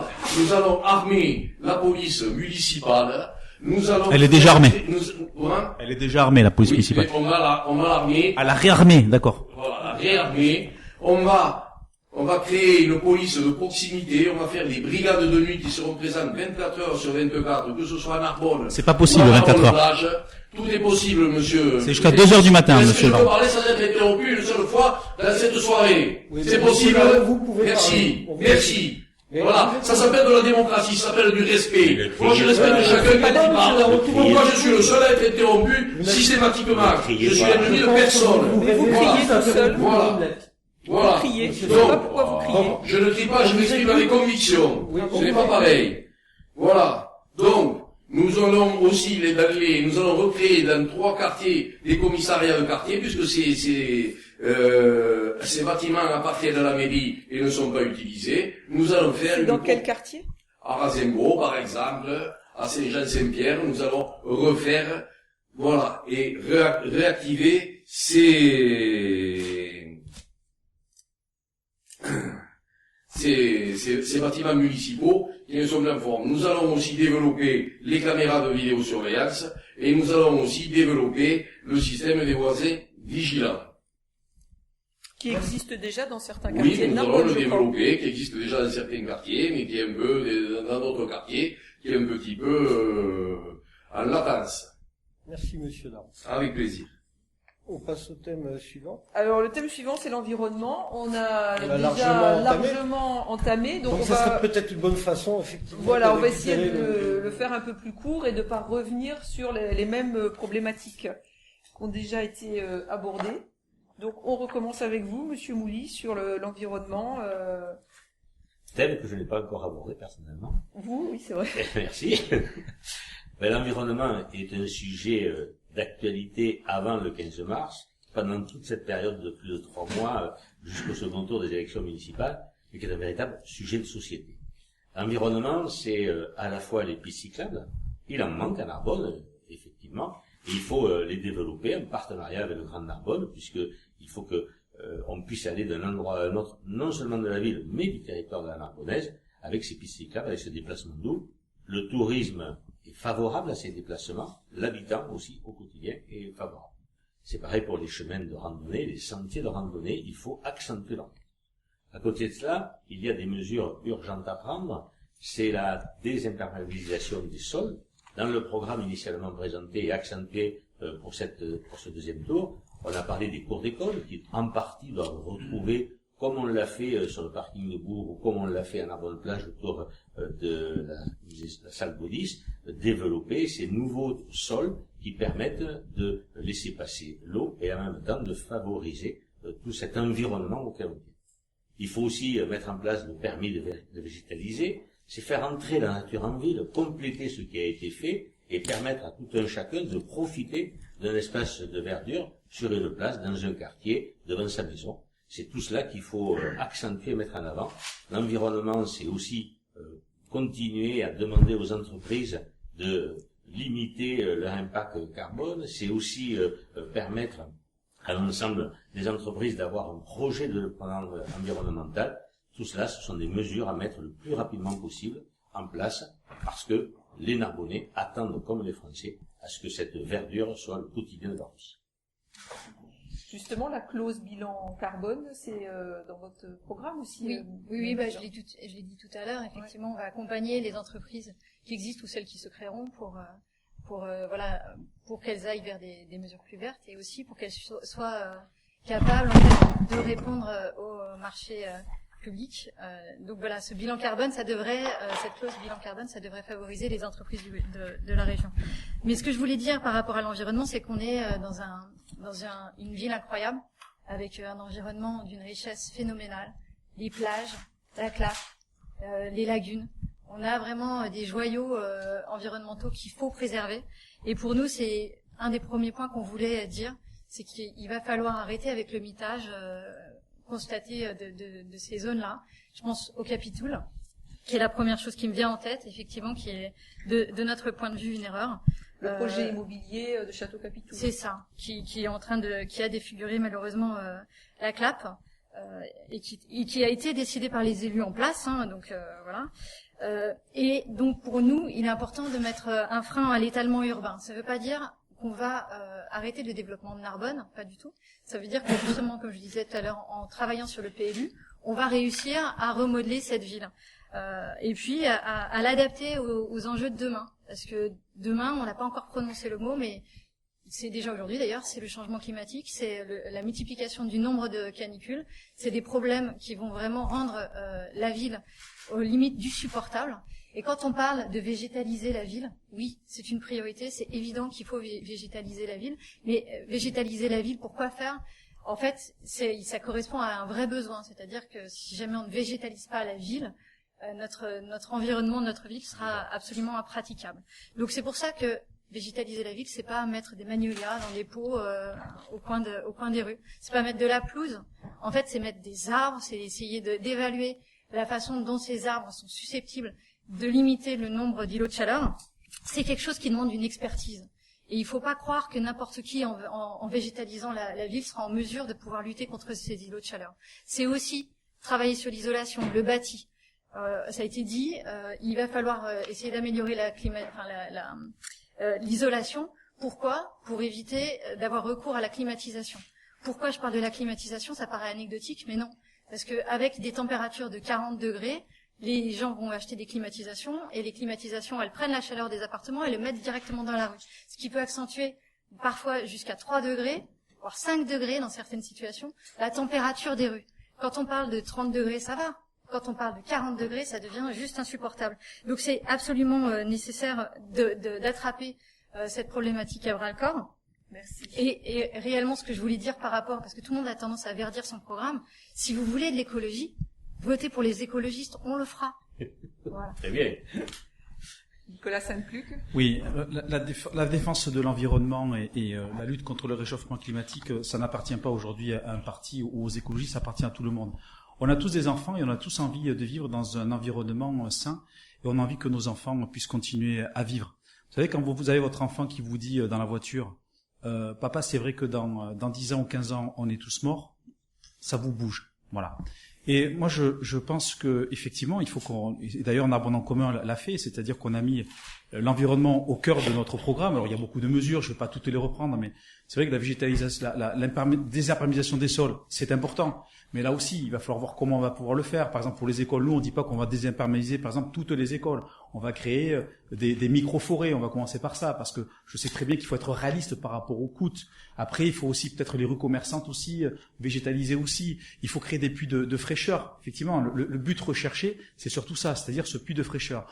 Après, en ce qui concerne les climatisations, c'est une remarque tout à fait exacte, mais il va falloir trouver les moyens, avec la région, l'agglomération, de pouvoir rénover les bâtiments. Donc à la fois les bâtiments sociaux, là on peut avoir la main, mais les habitats des personnes qui sont propriétaires mais qui n'ont pas beaucoup de moyens, c'est là toute la difficulté. Parce que la première chose, c'est l'énergie, c'est d'abord celle que l'on consomme pas. Et ça, c'est vraiment très important. Ensuite, je rejoins parfaitement le PLU. C'est très important, effectivement, le plan local d'urbanisme. Il faut mettre des actions concrètes, des énergies renouvelables. On a un cadastre solaire qui a été mis en place par le Grand Narbonne, c'est-à-dire qu'aujourd'hui, dans tout le territoire du Grand Narbonne, vous pouvez savoir si vous pouvez mettre du photovoltaïque sur votre toit, sur votre bâtiment. Vous pouvez d'ailleurs savoir à peu près le taux de rendement, le montant à peu près des investissements nécessaires avec un coût moyen par rapport à ce qui se pratique sur le territoire. Et malgré ce, c'est peu développé. Donc il va falloir effectivement trouver des moyens pour développer aussi les énergies renouvelables, parce qu'effectivement nous vivons dans un environnement exceptionnel qui a des atouts considérables, où justement les énergies renouvelables peuvent être aussi source d'emploi donc en plus très valorisant. pour nos enfants. Donc, il va falloir travailler en lien avec la région pour qu'il y ait des formations aussi sur le Narbonnais. Et ça, je peux vous assurer qu'on s'y emploie. Très bien, merci. Merci, monsieur Saint-Cloud. Monsieur Larry. Oui, c'est formidable. Les écologistes parlent beaucoup de climatisation, de tout ça. Mais même, il faut regarder soi-même. Par exemple, il y a eu une campagne d'affichage terrible, là. Donc, ils veulent aussi économiser. Il faut économiser de l'essence pour pas tourner toute la nuit. On le fait à vélo. Économiser de la colle. Je pense que c'est bien plutôt que coller une affiche, vous en gâchez 4. Qu'ils soient de nous ou d'ailleurs. D'ailleurs, il faut, avant d'enlever la poutre, d'enlever la paille qui est dans l'œil du voisin, il faut enlever la poutre qu'on a dans l'assiette. Je pense vraiment pas que ce soit nous qui avions le plus affiché. Une nouvelle fois. Ensuite, on sort d'une crise extraordinaire. Voilà, voilà. Pourquoi? Parce que gouverner, c'est prévoir. Donc, maire, quand je serai maire, ça sera prévoir. Parce que qu'est-ce qui s'est passé? Il s'est passé qu'on est tombé en panne de masques, de blouses, de gel hydroalcoolique, de respirateurs, à cause aussi du numéro clausus qui s'est fait, on n'a plus de médecins, etc. Donc, actuellement, par exemple aussi, donc je refais la relation avec Narbonne, nous avons à l'entrée de Narbonne une bombe atomique qui s'appelle Orano Malvesi. Personne n'en parle, et je trouve que ça c'est extraordinaire. Alors on vous dit, on va avoir peut-être une pilule d'iode, mais si on attend la pilule d'iode, autant qu'on attend les masques, tous les Narbonnais vont mourir. Ça c'est une certitude. Ensuite, pour là, le...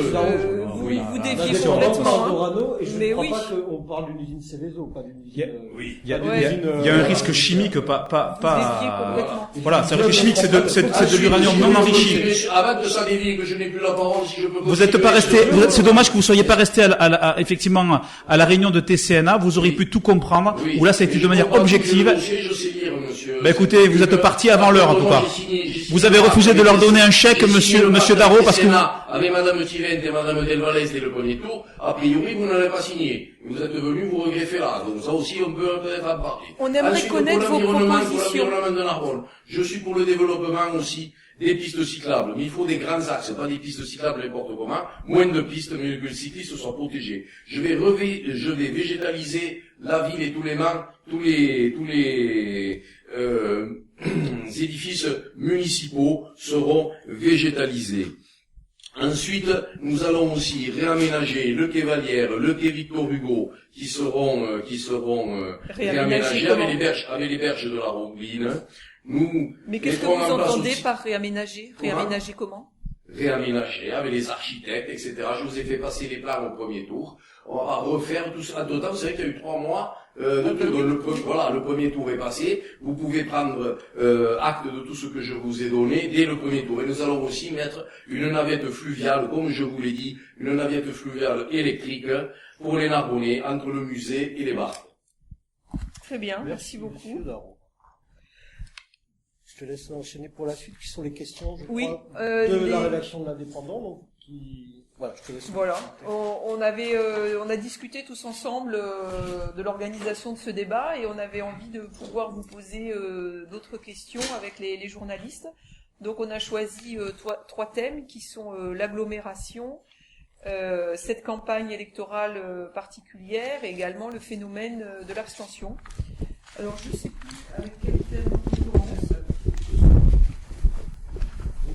Ok, donc c'est Christophe sur la campagne. Bonjour. Mais tout simplement, quels enseignements tirez-vous de cette campagne qui a été particulière et perturbée par le coronavirus? Et quel rapport avez-vous eu avec les Narbonnais? Quelle stratégie avez-vous voulu mettre en place pour obtenir leur voix? Merci.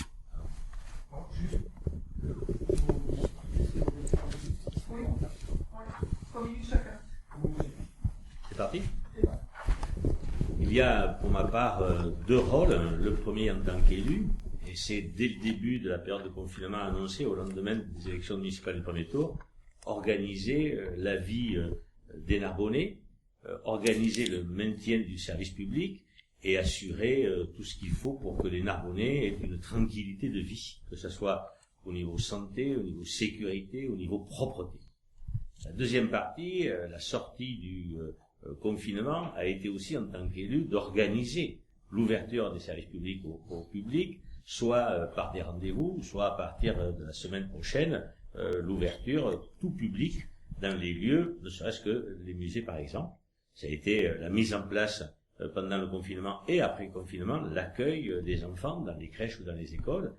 Ça a été travaillé sur chacun des dossiers, dont notamment tout ce qui s'annulait au fur et à mesure, que ce soit sportif, de loisirs comme Next ou culturel, prévoir tout cela.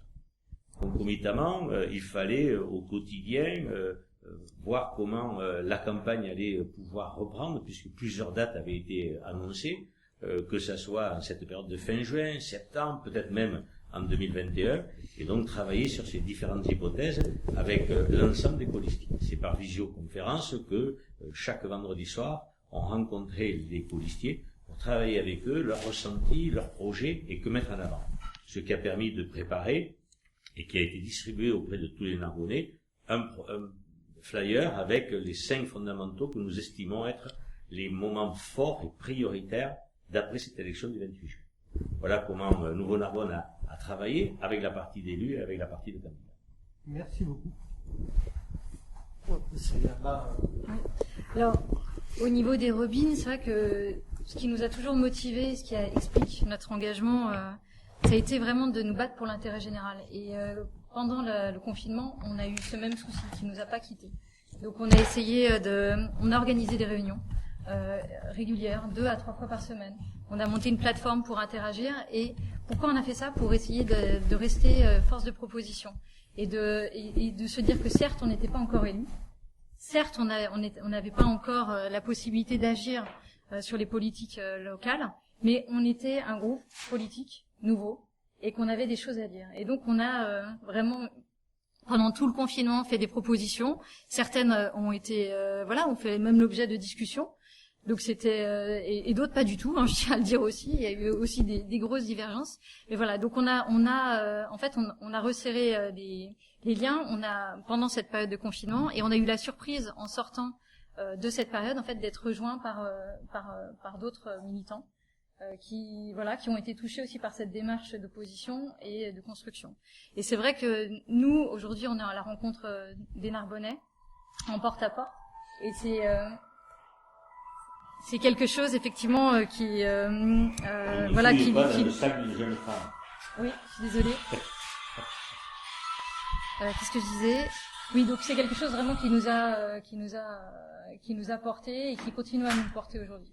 Donc aujourd'hui, on est une force vraiment, je pense, ancrée dans le territoire. Et voilà, et les retours qu'on a du terrain sont excellents. Donc, on est enthousiaste et toujours engagé.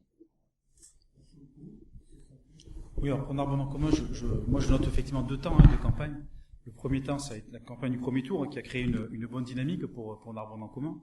Elle était innovante car elle a montré surtout la grande capacité aussi de travail de mon équipe, l'enclairage aussi permanent auprès des Narbonnais sur le terrain. Et on a pu aussi entendre leur envie, leur colère aussi, leur volonté et leur envie d'avoir surtout un nouveau mode de gouvernance.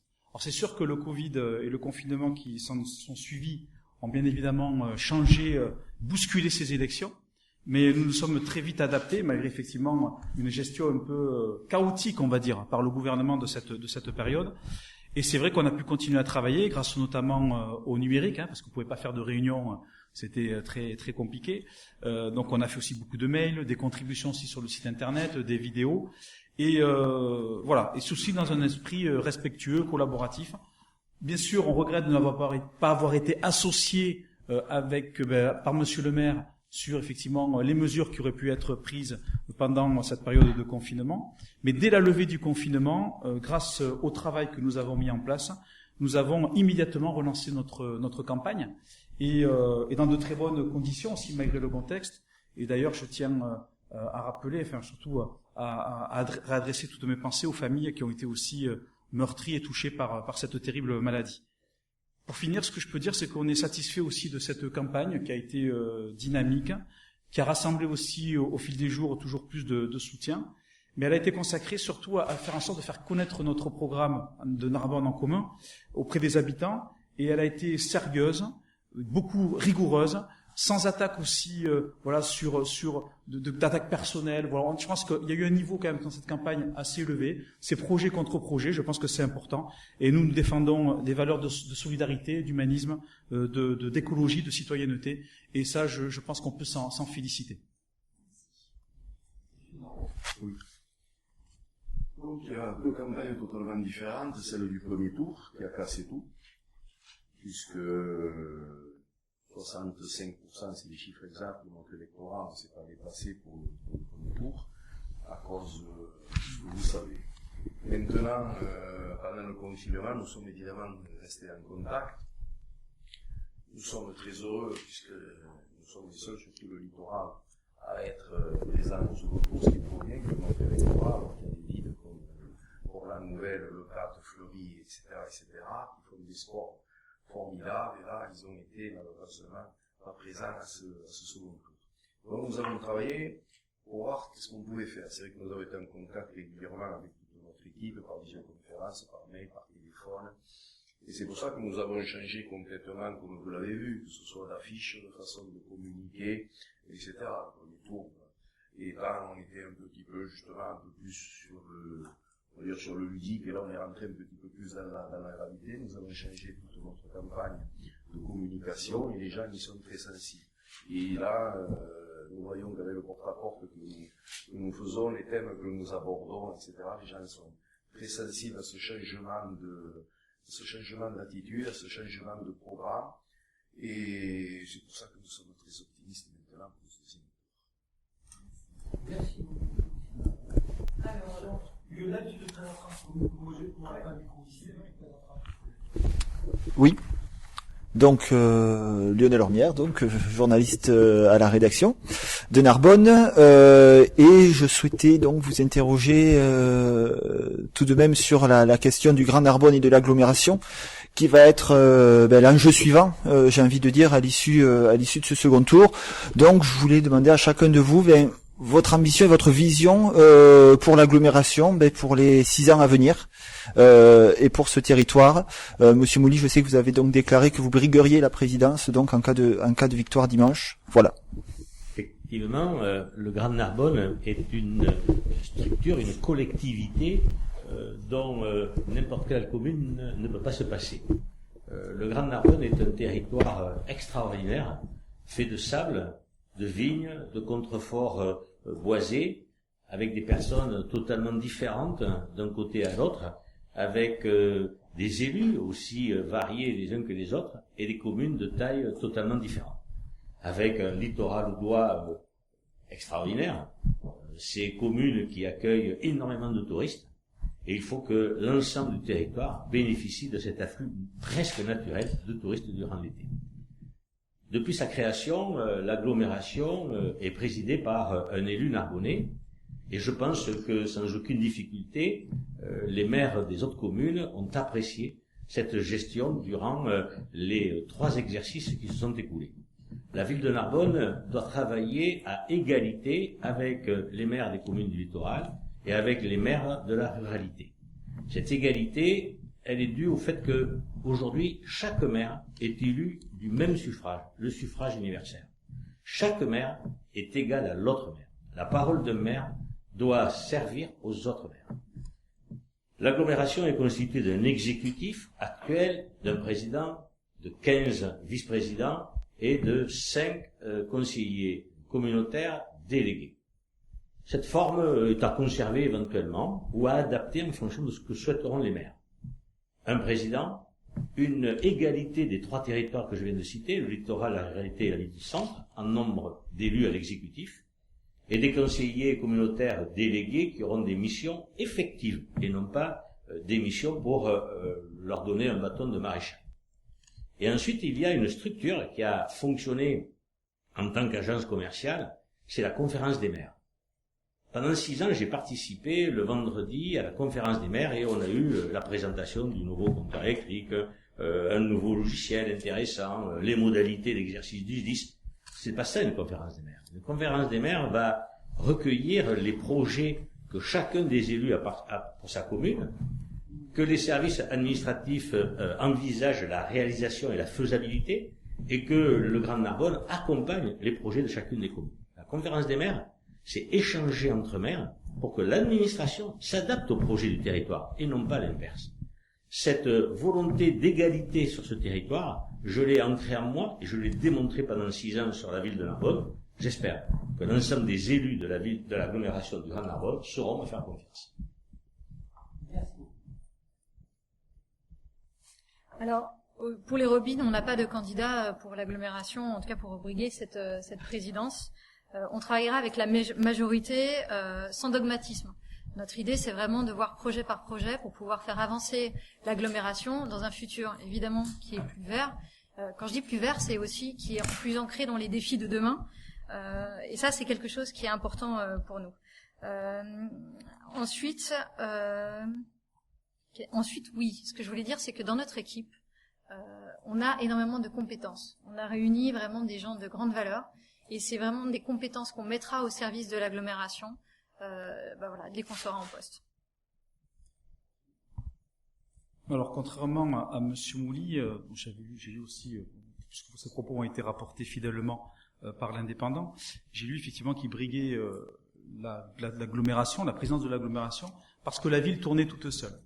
Mais moi, je considère que la ville ne va pas tourner toute seule. Je considère qu'il va falloir effectivement s'occuper du quotidien des Narbonnais, aussi de projets structurants pour créer un développement durable dans cette ville, et aller chercher aussi des financements avec effectivement l'État, l'Europe, la région, le Grand Narbonne. Et moi, j'estime que, j'ai fait aussi le tour des maires, j'ai été les voir. Je ne vais pas faire une déclaration de second tour finalement électoraliste pour essayer de séduire les maires. Moi, ce que j'ai vu, c'est qu'effectivement, ils considèrent que devrait y avoir une présidence tournante. C'est vrai qu'il y a 79 élus aujourd'hui dans l'agglomération, 32 pour la ville de Narbonne, je compte avec l'opposition. Vous avez 37 communes, et il est normal, effectivement, me semble-t-il, qu'il y ait une présidence tournante. À partir du moment où on travaille dans l'intérêt général et qu'on est capable de travailler en collaboration, eh bien, il n'y a aucune difficulté. Par contre, il est vrai que la ville, centre, doit être bien représentée. Donc moi, j'estime que le maire de Narbonne ou la maire de Narbonne doit être premier vice-président, et aussi que dans l'exécutif, il y ait un certain nombre d'élus de la ville de Narbonne qui soient à des postes clés, notamment si on veut mettre en place la gratuité des bus et un plan mobilité digne de ce nom, eh bien, il faut que la ville de Narbonne y soit, puisque c'est effectivement à partir de la ville, centre, que tout se dessine. On l'a bien vu, pendant 6 ans, on a beaucoup souffert du fait que la ville ne vienne pas aux réunions pour le plan de déplacement urbain notamment. Donc là, effectivement, il faut agir différemment. Donc voilà ma position par rapport au Grand Narbonne. À partir du moment, le candidat ou la candidate, parce que vous avez plusieurs candidats aujourd'hui, ça sera celui qui partage mes valeurs, les valeurs de Narbonne en commun, et surtout qui fera le plus consensus avec l'ensemble des maires de l'agglomération, parce qu'effectivement, ce qui compte, c'est l'intérêt général, et les défis, les dossiers qui vont être devant nous sont considérables, et effectivement, il faut être prêt. Il faut être prêt parce que ça va être une sacrée paire de manches. Il faut être sérieux et en responsabilité. Oui, moi je suis très étonné que tous les éminents politiques et journalistes qui sont présents dans cette salle, dans les articles qui ont paru, quand M. Mouly a dit qu'il voulait être président de l'aglo, c'est-à-dire qu'il va être maire à mi-temps. On ne peut pas être président de l'aglo et maire, c'est incompatible. Avec le travail que ça représente, c'est pas possible sur de cumuler les mandats à U et à bien. Sinon, c'est très difficile d'être les deux. Donc, M. Mouly aurait dû mettre, si je suis président de l'aglo, je vais être maire à mi-temps. Je pense que ça aurait été une bonne information pour les Narbonnais. Et j'espère que M. Sainte-Luc, puisqu'aussi son parti contre le cumul de mandats, s'il est maire, démissionnera de son mandat de conseiller. Je ne me représenterai pas, effectivement, au mandat de conseiller départemental qui prendra fin au mois d'avril 2021. D'accord. Mais vous démissionnerez pas là-dessus. Démissionner, le problème, c'est pour faire des élections derrière. Enfin, non, je démissionnerai pas, mais j'attendrai la fin du mandat, il n'y a pas de souci. Et après, je ferai ce que je veux, effectivement, de mon indemnité si je dois la reverser. D'accord. Voilà. Donc, c'est pour ça, c'est assez incompatible. Et ce que je ferai, moi, c'est que, puisqu'à la base, je suis centriste, ne n'oublions pas, les aides de l'UDI, donc, j'ai toujours fait des alliances avec qui que ce soit. Et je trouvais que c'était très bien, à l'époque où Michel Monnier était président, était maire, et il avait fait alliance avec Gilbert Plat, qui était premier vice-président de l'aglo, qui était maire communiste de Coursat. Je pense que c'est bien de réunir toutes les compétences, qu'elles soient de droite, de gauche, du centre, d'où vous voulez, et travailler ensemble pour le bonheur de l'aglo et pour le bonheur de tous les villages. Et ensuite, à la présidence de l'aglo, j'aurai une position importante parce que je pourrais faire des alliances avec l'Est et le Sud. Parce que ce qui est important, c'est de faire des alliances, par exemple avec la ville de Béziers, par exemple avec la ville de Perpignan, pour réunir nos compétences, comme ça se fait actuellement pour l'aéroport et l'aérodrome qui se trouve à Carcassonne. Donc je trouve que c'est important de faire, de pratiquer ce qu'a pas fait M. Mouly juste avant, quand c'était M. Vasco, puisqu'ils étaient en guerre perpétuelle et ils n'ont pas avancé. Et maintenant, M. Mouly s'aperçoit que c'est bien d'être, mais avoir le monopole de tout, c'est pas bon. Donc après, il faut qu'ils choisissent l'un ou l'autre. Et cumuler comme ça, c'est pas viable. Alors, troisième et dernière question. Est-ce que vous comprenez l'abstention élevée que nous avons rencontrée au premier tour? Est-ce que vous pensez que ça vous a desservi? Et surtout, est-ce que vous redoutez une nouvelle abstention massive dimanche?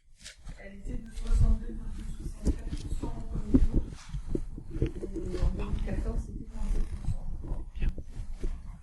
37%. Sur Narbonne, il y a eu une forte abstention, effectivement. Ça n'a pas été le cas dans toutes les communes du Grand Narbonne. L'annonce par le président de la République de la fermeture des établissements de bouche dès le samedi soir et l'annonce d'un confinement qui était relaté par les différents médias a très certainement fait peur aux électeurs de se rendre dans les bureaux de vote, même s'il y a eu une protection de manière à ce que la santé soit protégée au maximum. Pour ce second tour, les contraintes gouvernementales et scientifiques sont encore plus poussées et j'espère que l'ensemble des Narbonnais saura passer cette peur, cette appréhension du déplacement et de la mise en mouvement du virus pour se rendre dans les différents bureaux de vote aménagés selon les préconisations que l'on connaît, c'est-à-dire sens de marche en avant, pas d'objet qui soit touché par plusieurs personnes, etc. Vous verrez que les cartes d'identité, les enveloppes, il n'y aura pas de tampon à l'arrière des cartes d'électeurs cette année, etc. Toutes ces mesures prises, j'espère que les Narbonnais les comprendront et qu'ils se rendront nombreux aux urnes pour que cette fameuse démocratie à laquelle nous sommes tous très attachés puisse trouver son plein épanouissement par ce vote pour une ville, pour la ville de Narbonne. Alors, pour moi, c'est vrai que le Covid explique une partie de l'abstention. Mais ça fait longtemps que les gens s'abstiennent d'aller voter, plus ou moins, mais c'est quand même un phénomène qui s'aggrave d'élection en élection, tout simplement parce que les gens ne croient plus en leur politique. Ils ne croient plus aux politiques qui sont en place, qui font de l'affairisme, comme vous, Monsieur Mouly, qui avait dilapidé le patrimoine narbonnais. Et puis endetter la ville de façon conséquente, c'est exact. Il ne croit plus aux manœuvres politiciennes. Monsieur Sainte-Cluc, ça fait 12 ans que vous êtes élu. Votre bilan, il est anorexique. Vous demandez aujourd'hui à avoir une école à Montplaisir. Vous auriez pu la mettre en place vu quand vous étiez adjoint de Monsieur Bascou notamment. Donc, et c'est des choses sur lesquelles il faut réfléchir. Et je pense que les gens, ils en ont assez des promesses et des catalogues. Quant à vous, Monsieur Darro, vous, depuis le début du débat et depuis quelques jours, vous faites la victime en permanence. Vous dites qu'on vous associe au facho, c'est votre nom. Mais je suis désolée, vous êtes nous soutenus par un parti qui a été créé par des SS et des miliciens. Donc, ne vous étonnez pas de ce discours-là. Donc moi-même, en fait, je suis désolée, moi-même, en décembre, après une première expérience de politique sur quelques mois, j'ai failli ne plus aller voter. Les Robines, c'est la réponse citoyenne à cette problématique-là. Et c'est des citoyens qui étaient tous neufs, qui étaient tous éloignés de la politique,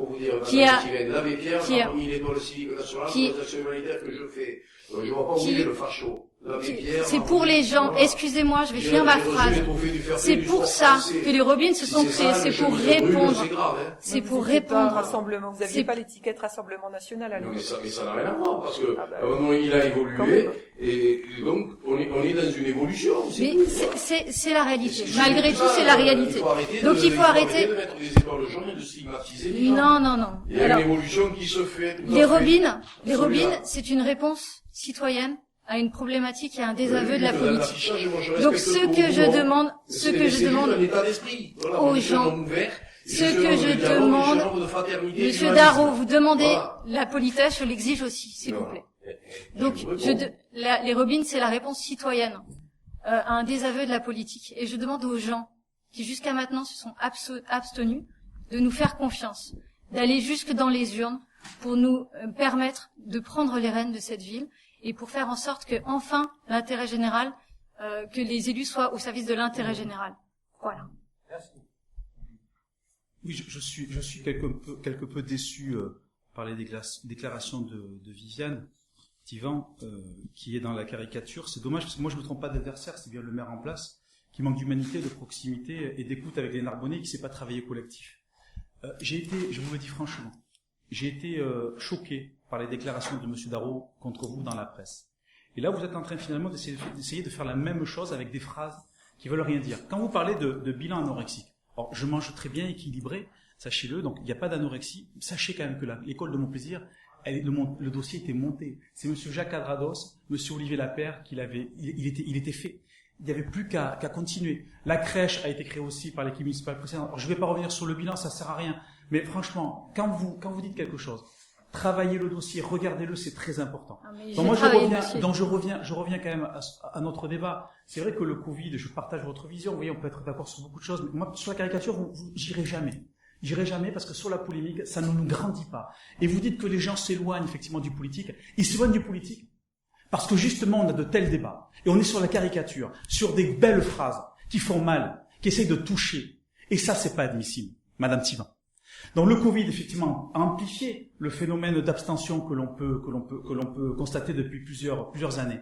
Mais c'est vrai que la gestion qui a été faite par le gouvernement a forcément fait très très peur. Quand on a fermé les établissements la veille, franchement, c'était pas un acte d'amour pour aller voter.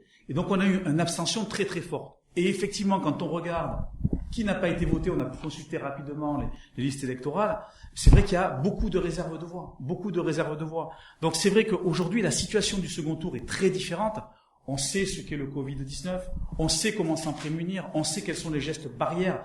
Et je pense que Monsieur le maire, puisque l'État a enfin donné le décret, on a toutes les mesures qui ont été mises en place, il y a toutes les mesures de sécurité qu'il faut pour ne pas attraper aujourd'hui le Covid. Masque obligatoire, gel obligatoire, on ne touche pas les cartes. Enfin, s'il y a bien un endroit où on ne peut pas attraper aujourd'hui le Covid, c'est bien en allant voter. Donc c'est vrai que c'est un acte citoyen, c'est très important. Et j'encourage effectivement les Narbonnais à aller voter parce que l'élection municipale, c'est ce qu'il y a de plus important. Merci.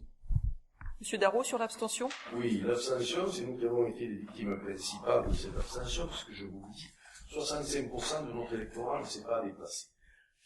Et en plus, notre présidente, Marine Le Pen, avait dit n'allez pas voter. Donc c'est vrai que les gens, quand on entend ça, ils ne sont pas allés voter. Quand je fais les commerces, qu'est-ce qu'ils disent les gens ? Les choses d'ailleurs que j'ai été très étonné d'apprendre. C'est pourquoi on n'est pas allé voter, M. Darro, au premier tour, non. Parce qu'on pensait que le premier tour serait annulé, donc on se réservait, puisqu'on pensait que l'annulation serait annulée. Donc c'est une première chose pourquoi les gens ne sont pas allés voter, évidemment, parce qu'ils ont eu peur du coronavirus. Ensuite, un signe de rébellion.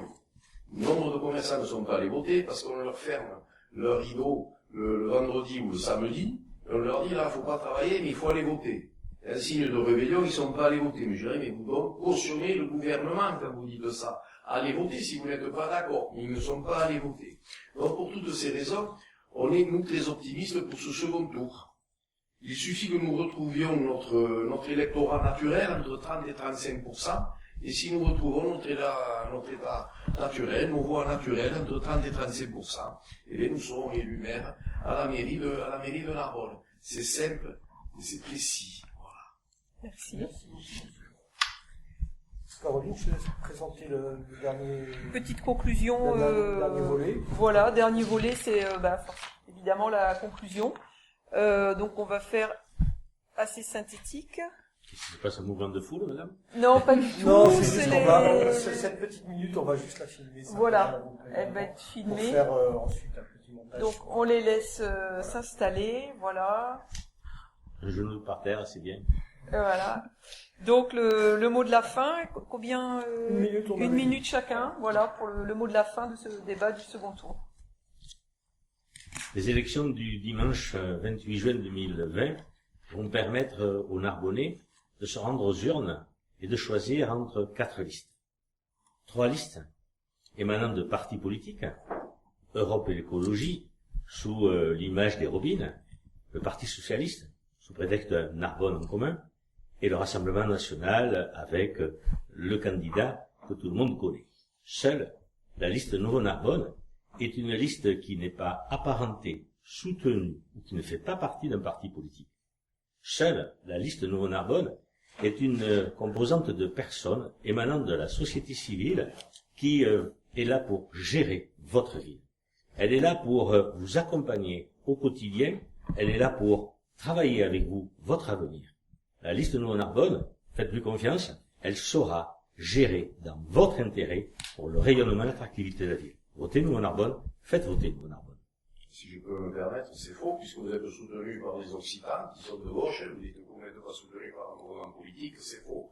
Et vous vous situez au centre droit, ce que vous dites, donc vous êtes macroniste, entre guillemets, puisque M. Bayrou soutient M. Macron.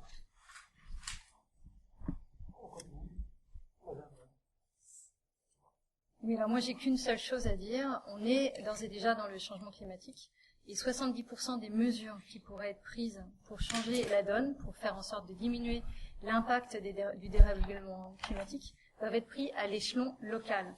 Donc dimanche, c'est une élection cruciale.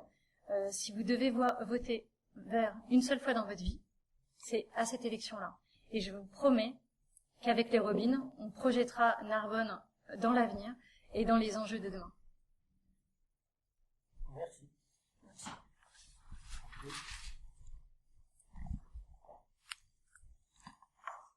J'appelle les Narbonnais et les Narbonnaises à aller voter le 28 juin prochain. Je comprends que certains d'entre vous aient peur encore d'aller voter, mais à cela, je leur dis, allez, faites une procuration pour faire entendre leur voix. Vous savez, le vote aux élections municipales est un vote très important, parce qu'on met en place des actions du quotidien, au niveau local. Et la confiance que vous avez placée à Narbonne en commun au premier tour fait que nous sommes aujourd'hui la seule liste en capacité de mettre en place un programme différent, dynamique, avec une équipe sérieuse. Je suis également certain que pour être un bon maire, il faut être un maire à l'écoute, un maire de proximité, respectueux des autres. Il faut aimer les gens, tout simplement. Et je pense que j'ai ces qualités pour tout simplement faire en sorte que le Narbonne de demain soit un Narbonne plus respectueux de son environnement, plus respectueux de ses habitants. Il faut être à l'écoute. Et chaque vote compte. Et donc c'est vous qui dessinerez le Narbonne de demain, qui sera plus solidaire, plus écologique, plus humaniste et plus démocratique. Arrive, pile poil. Ah ouais, ça va passer à la télé.